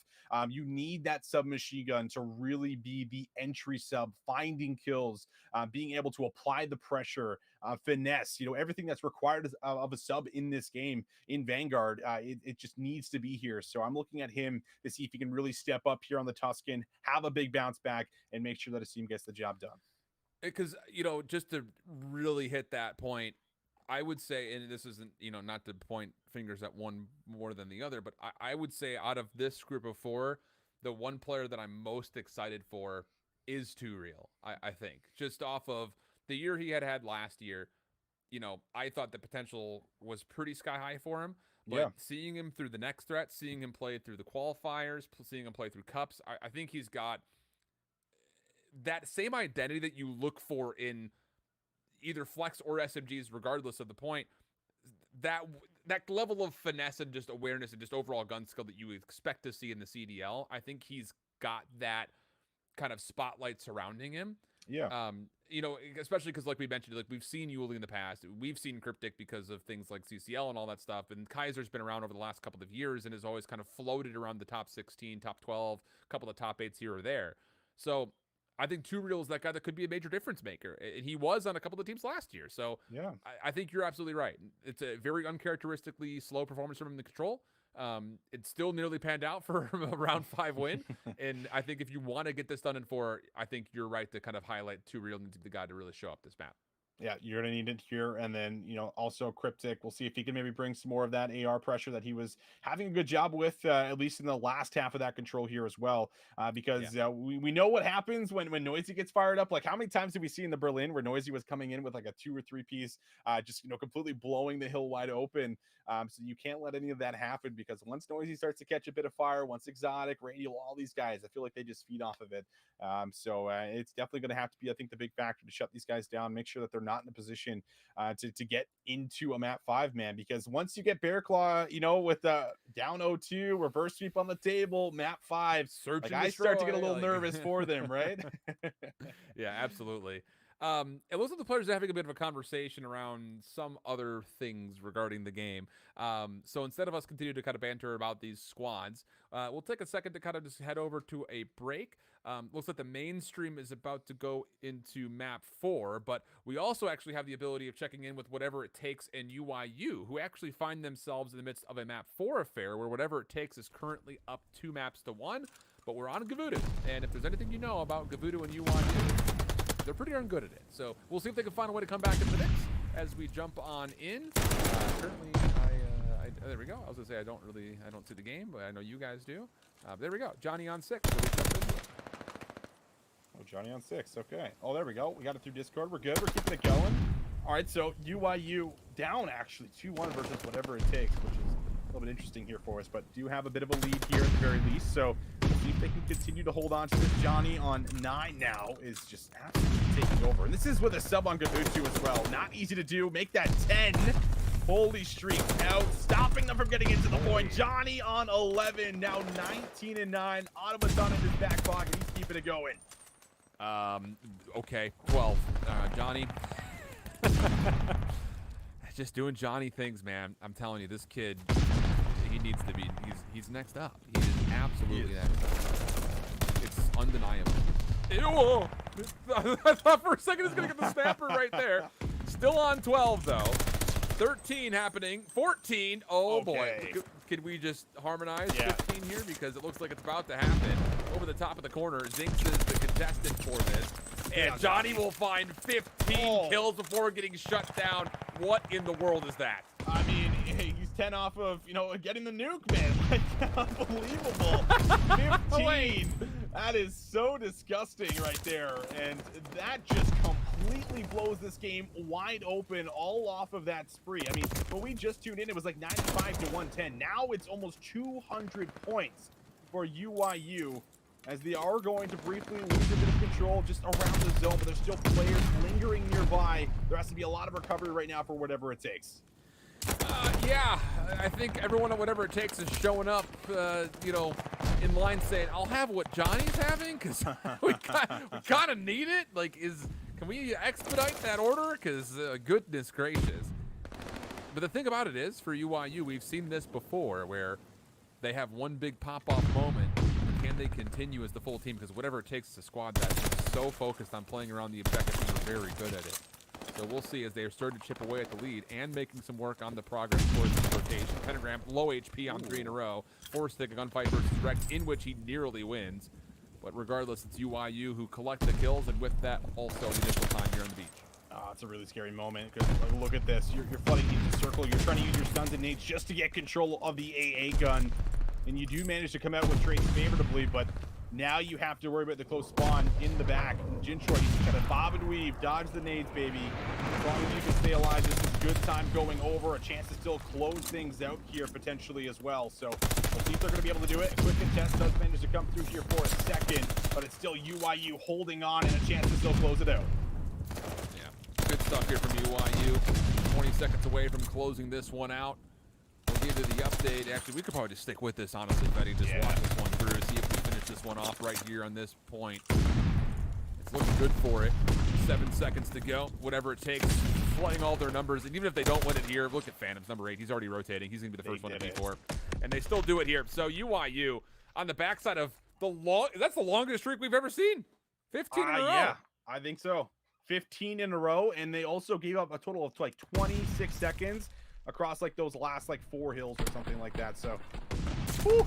All right, that's going to be a spicy map number 5 now that UIU sent it there. But we got to head now into the map number 4, where already 2-1 up, going to be the Stallions. We'll see if they can try to get the job done heading into the hard point here for us, as it's going to be a nice start here off the bat, at least for Bear Claw, already 30 seconds strong.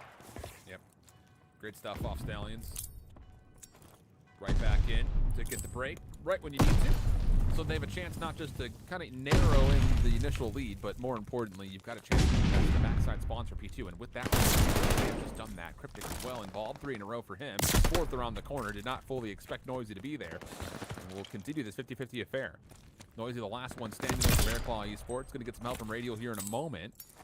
And that means that for Stallions, they're very, they're very patient in this moment. They realize they do not have the numbers to play for the hard point. Have to wait for that control on the high ground, and they're not going to get it. The kills in Bearclaw Esports, too convincing. Flood on forward, take care of Cryptic, and get yourself in that hit. Oh my god, Belly in the back here. Looking for another. 4 in a row. Goes to the pistol. Almost takes down 5. Noisy, though, with the quick trade. Bearclaw coming in with a bit of a different flair here after the map number 3. And they still have the Stallions kind of trapped in the back of their spawn here. Radial's going to start to make the rotation. They do manage to get it here, but it's only scrap time, and now you have to worry about making a rotation. The good news here for Stallions is that they have moved so quickly that while the second hardpoint stays active, Bearclaw actually are continuing to kind of be in a little bit of a conga line spawn amidst Stallions players from right to left. Couple of good eliminations. We'll keep this in contest. Noisy rooftop battle with Yuli. No problem there from the upper side of the roofs. Also, the stun onto Cryptic will slow him down, and Bearclaw have created so much space around this hard point. We're 20 seconds in. It looks like they just opened with how far forward these quote-unquote defensive members right now are for Bearclaw Esports. Looking good in the first half of this hill. You need this trade right now from Yuli, but he doesn't look the right way. Too Real does get there. Finds Radial, but you're only pushing in for what is going to be scrap time inevitably. The time you get to this point, you're going to be fighting for maybe 15-10 seconds, so they're going to have to chalk it and give it up. Bearclaw, they don't even let anyone touch the hill, not even once. Just incredible teamwork, incredible defensive setup, and Stallions, they have to find a response now going into the Churchill. The thing about it is, again, it's just some of the same things that I was kind of bringing up during the Tuscan control we're starting to see here. Is Bearclaw is playing faster. They are zoning a little bit more aggressively, and Stallions it feels like they're kind of playing it, they're almost like tiptoeing through these rotations in a way. And, fortunately, they've got a little bit of room to work with here on this potential break, but they've missed out on spawns, or at least I thought they would have. Okay. Yuli and 2 Reals get spawned from behind, and Bearclaw have no idea this is happening. This is going to lead to a pinch, and it should be a break if the kills can come. And Yuli, side door, does eventually take down 2. A little play from the doorway allows them to get in, and with that, now the Stallions will get a break. I love that play. Just in and out of the doorway, trying to finesse, just taking your time again. And they're going to need this 20 seconds here to make sure that things aren't out of control in the score. 116-49. Kaiser in the back here, able to reinforce if he needs to. Yuli's going to be able to find a couple more, and that will be the scrap time, unless this 1v1 ends up going the way of Exotic, and it does. So they get in there for a couple more seconds, but at least Stallions able to contest a lot of that time, get a lot of it back over. Now we'll see what they can do on P5 as they're here first. Eliminations are solid for the Stallions on this rotation, but these hits from the front are going to have a lot of numbers coming at it, especially with Radio kind of crossing and denying reinforcements for 3. Good angle. Kaiser turns that into a double. 3 in a row for him. Pistol, aggressive play. Last player left alive for the Stallions, thinking he could get it all done himself. Turned aside by Noisy, who now on a spree of his own from the doorway off the regen. One more backside. Noisy. Another moment for Noisy. They come in heaps. They come early. They come often. And Welly just says, no, the Stallions will not shut down my teammate. Oh my goodness. Welly has to take down Noisy. That's the only way they can deal with them. And then Welly finds 3 in a row right after. Oh, the Stallions starting to fall apart a little bit here. After praising what they can do in hardpoint, it feels like they have just been slightly behind, not nearly as aggressive. And it has been highlight play after highlight play so far here for Bearclaw, as they are now 100 points up. For the Stallions, they're here first. That's been a trend. They've been at the new hill plenty of times first, but can they hold it? 2 Real only able to come up with 1. Kaiser gets a quick trade. Noisy gets in there for a double, but it is finally going to be the Stallions that actually defend the push. And this is what we need to see, is players taking away space. Everything from why the Stallions have been losing these holds has been because they've been playing everything from inside the hard point, or even behind the hard point. So this is better already for the Stallions, taking away a little bit of mid space, forcing Bearclaw to pay some respect in the forward tempo. But now here comes the break, through you largely. It's Radio, 1v3 he would have to win, and he's only able to find the initial trade from where Welly had fallen. So 168, 103.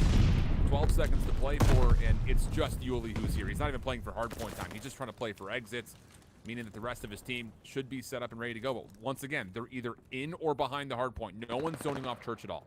Yeah, no one's in church, and the big problem here is that you can't really concede scrap time over anymore. And Cryptic in the back will get tagged up. Good help here from Yuli. We'll be able to deal with 3 players that try to push all the way through, but now Radial finds the angle to come up Church Alley. Too Real inside of the hard point, off screen finds 2. So far, so good. A lot of zoning now from the front here as well. We just have to keep soaking up time. No one's on the hard point, though, while all these kills are coming through, so none of this time is going over. That's, again, with those convincing kills that we saw, just because Bear Claw had so much pressure from the front, they don't even get the first 20 seconds. They're pushed off before we get to the 40-second mark left in the hard point, and now Bear Claw have broken. They've completely taken over this hard point. It is too passive. Look, initially I'm kind of like, oh, are they playing maybe a little bit too slow? Are they playing maybe a little bit too much respect into how far forward they're trying to zone? Now we can say it for a definitive factor because we just got almost 3 hills in a row. If you're not going to zone the important parts of the hill, you're going to get broken against a team like Bear Claw, and that's now happened a couple of hills straight. Now a chance to contest and maybe try to contest over this very important 3rd hill. But once again, 50-50 gunfights allows a chance for Bear Claw to spawn close. Stallions now need a full 60 of their own, as Too Real is going to push all the way up, but Radial just patient, holds the iron, takes them down. A couple more kills, though, do come through in the back. Noisy has slipped in. The spawns look like they have flipped out. Bear Claw is here. 35 seconds left on the point. They have broken the setup once again, and that's going to put Bear Claw over 200 points. And just look how fast Noisy's playing. It's, you know, just kind of cross-comparing, and I wish we could kind of get like a one-for-one picture of it, just because, like, Stallions will win those same gunfights and then just sit there. Noisy wins 2 gunfights and pushes through it, because that's what you should be doing with the sub. So there definitely is a difference starting to kind of rear its head here into this Tuscan hardpoint. That's why we're seeing an 80-point gap, even more than that here, while Bear Claw soaks every final second of scrap time. And as we get into church, I mean, look at Kaiser. He's trying to play anchor, but he's got a player right next to him. It's Noisy who wins the gunfight. Like, if you're going to anchor the back, anchor the back. Bear Claw now. They're just absolutely feasting on the map. Radial gets info. He's got a streak if he wants to use it, but I don't even think it's required. Too Real able to deal with 1. However, no one's even close to the point. Yuli's going to have to do it all alone as Kaiser comes down low with them. So here we go on the team hit. 1 up low, or 1 up high, 1 down low. See if they can try to break in. A couple more kills come through. They do manage to get a touch, but Noisy patiently waiting 4 in a row. Will be able to get right back in here, and Bear Claw can end it on this hill. Yeah, it's looking like it's a foregone conclusion. Only gets to get from the front.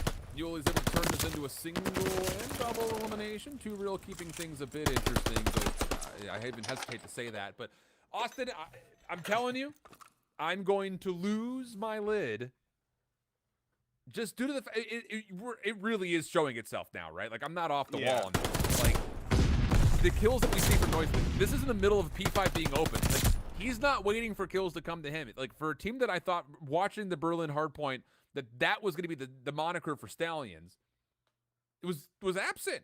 I mean, you found 3 for 2 exchange, and you're just kind of waiting for the next thing to happen, and you're missing out on key timings. So, man, that's frustrating, because now you've lost the map 3 by a weird fashion. You just got beat up on the Tuscan hardpoint, and now you're going to Bacage Search and Destroy, where you have to avoid a reverse sweep on a map that you just lost 1-6 just about an hour and a half ago. Yeah, the big regain. You need that right now, let me tell you, because it felt like everything was going so well the first 2 maps. You know, just complete control. It just looked like, you know, they clutched up the first map, a lot of patient play. We're praising them for the discipline. And then we just kind of see it all start to go out the window, you know, slowly but surely after the map number 3. And then there, it was just non-existent whatsoever, where it did feel like they were playing really scared, and there was just a tempo and pacing that came through for Bear Claw that was just simply overwhelming them on the map. And they were taking so much away that they never really had a shot to get back through. So now you have to do it on the Bocage S&D. And listen, when we go back to what we saw, at least when we were watching over it, board, Alan, a huge part of the fact was there were so many players that were slipping the net, getting behind them. And on top of that, there was just a lot of 2v1s and 4v2s they were not actually clutching up in, right? Like you need to close out those rounds, especially against a team like Bear Claw Esports, because now they are on the cusp of a reverse sweep here in day number 1, which would just be a massive win for them if they're able to come back here and actually close out the series. And the thing about it is you never want to be in a spot, whether it's after week 1 or after week 2 or in the middle of week 2, where you look back at your first day and say, woulda, coulda, shoulda. Yeah. If we would have, like, who knows? Like, let's just throw out the hypothetical. I'll make this really ridiculous so that way, you know, I can make my point without coming across as blasted against Bear Claw. Let's say Texas Nation end up being the last place team in the group stage, and you lost to that team in day number 1, or UIU, sorry. UIU, the team that you lost to in a map 5, 6-1. Let's just say that they're going to end up dead last in the group. You losing that matchup could be the difference maker between you making playoffs and you being relegated and having to fight for your next qualification spot 3 months from then, by the way. It's like the gap between stage 2 and stage 3 is massive because of the midseason break that's built in. Sure. So you don't want to be in that spot either. And so you go back to a match like this versus a team like Bear Claw, and you say, we were 1 round away from control from winning. And now all of a sudden we find ourselves in the precipice of potentially being reverse swept. Never bodes well for the mental, I'd say. Yeah, I mean, you're not wrong. Like, it's never easy, especially where, like, I look at the squad and I don't really see like a standout veteran leader, you know, to keep them cool, calm, and collected. It's kind of amongst themselves to kind of just rally together, right? Like, I mean, as much as we kind of always, I feel like piggyback on that phrase where it's like you're looking at the vet to kind of do that at the same time, like things can get out of whack, you know, within the comms and within the atmosphere really quickly when you go from being 2-0 up to all of a sudden losing the last 2 maps and it having to win now a map number 5 to make sure, 1, you don't get reverse swept, and 2, to make sure you get yourself a win on the board here in day number 1 here. So there is so much riding on this matchup here between both of these squads, and I have to imagine that Bear Claw are just going to come into a Bocage S&D, and I just have to imagine they're probably going to heat check them a little bit here the first couple rounds, right? With the way that they've been playing the last 2 maps. Like, I have to imagine that's what's going to happen.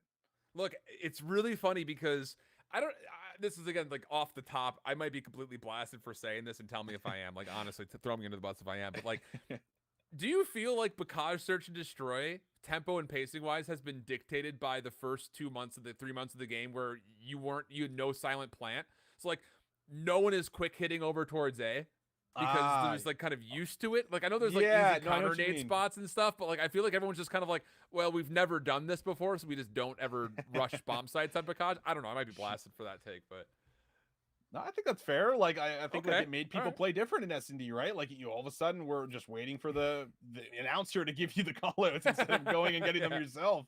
So I think it's fair. Okay. I wasn't sure if I was just completely off the rack on that one, but it's getting late, you know, never know. It's true. It's been a day today, I'll tell you that much.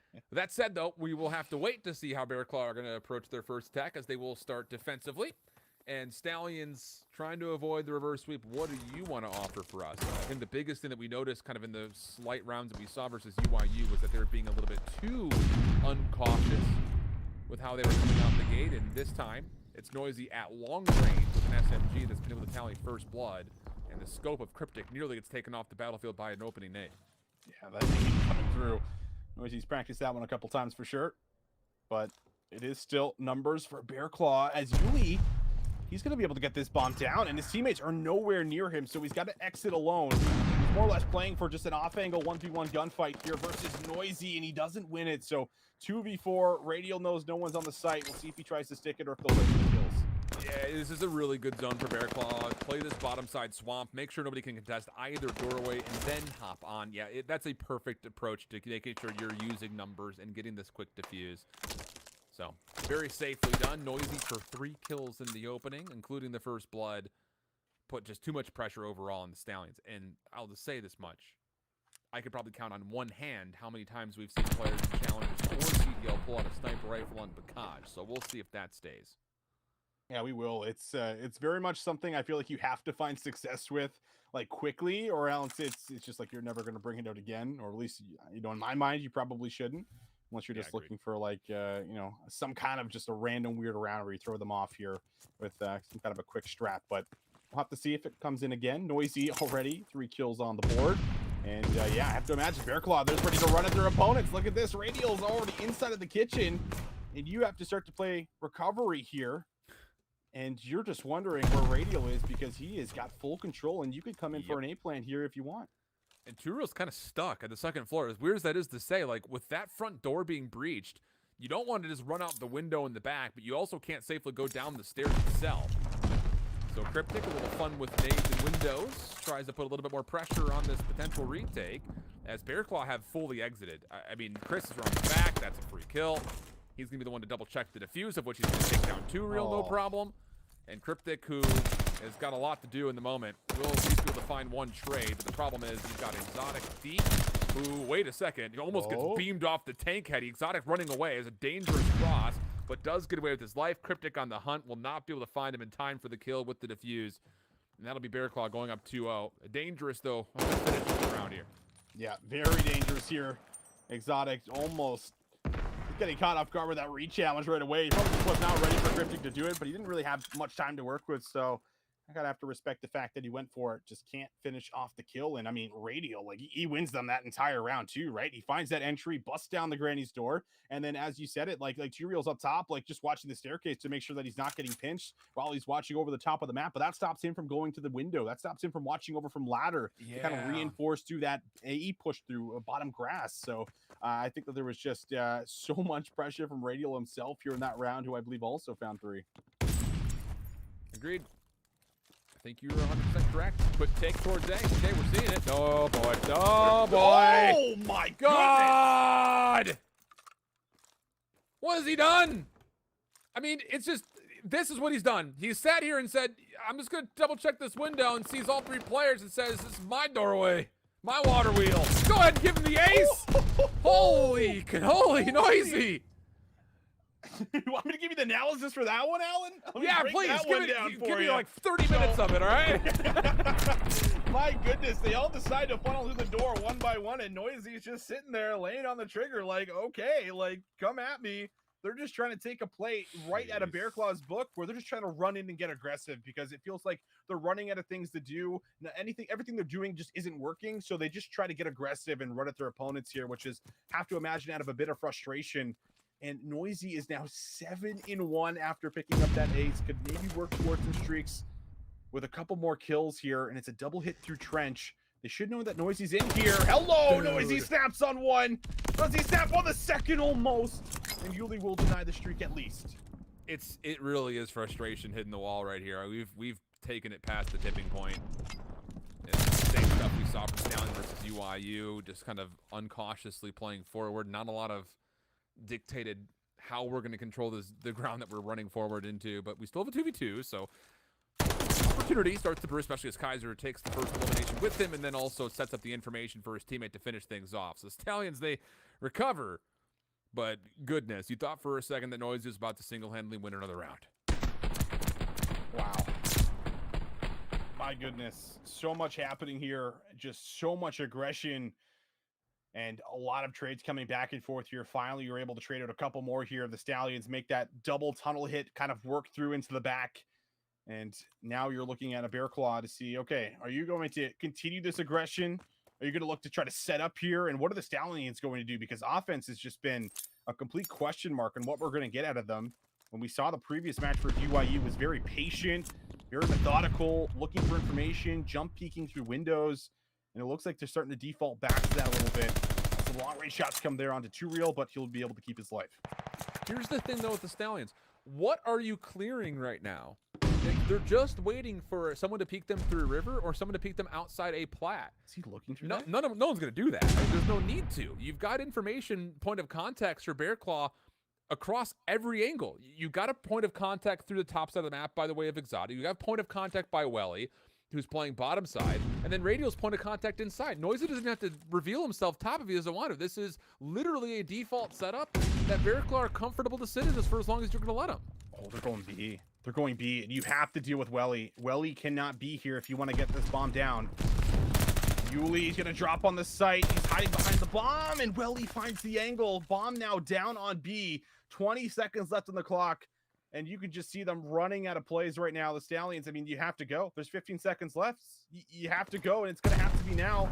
You just lost Kaiser, and you lost the round. That is just too unbelievable. It is too easy. It's coming down to 20 seconds, and you're making a hit play where Welly's still alive over here in the trench. Those are the thing. It's like it's not even the fact that they're not trying to take any space. It's desperate.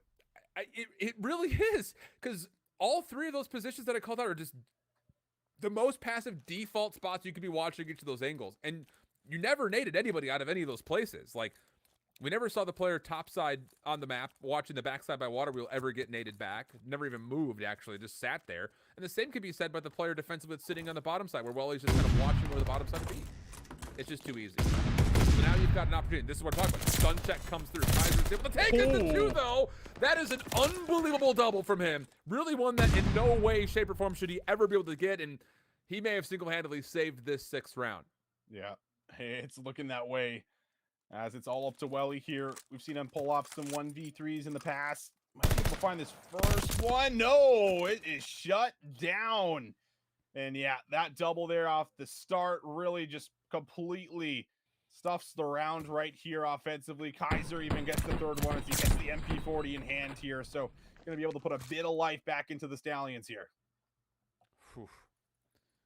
That really is an unbelievable double from Kaiser. Stunned up in the face of 3 members. To even get 1 is good, but to get a 2nd, wow. And a much-needed round, as mentioned, from Stallions. Now an opportunity to try to turn this into a couple in a row. But this is the thing. This is the same thing. Where are these nades coming from? You see Welly's in the exact same position. Exotic's playing a little bit closer to A, but is still watching the same thing. They are Bear Claw's in a spot where there is no way they ever get naded. And they've thrown down nades of their own, and with that information on the 2-reel, they know that they're stacked just outside A. So Noisy's timing on peeking this window is going to be everything, and as he does, he finds the kill on the Yuli. It really is, it's day 1 playbook stuff. We see now 12-3, and you have to try to get inside of this site. It's going to have to be A. You have not cleared out anything inside of Granny so far here, so we'll be able to spot out Noisy. You know he's up top at the very least here, but getting to the back, I mean, it's just not really going to be a possibility with Exotic locking down that angle. So you're going to have to play for a plant, just a matter of when. 2-reel trying to bait out maybe a push to come through, but Kaiser is able to find Exotic now, so that should make things a tad bit more manageable. But really all it does is force Welly to rotate. They don't really have to worry about the back so much because Welly can still make the rotation from the backside. So now they make their way in. Radial's waiting for the plant and the take. And while on the exit, 2-reel will fall. So now 3v2. Kaiser's the only one who could really kind of influence his play, kind of ray-wrapping around the back. And as he finds elimination, so does Cryptic. So now it's down to Radial, 1v2. Just like that, everything has turned around, at least for the time being. Chris finds the quick kill. Backs up.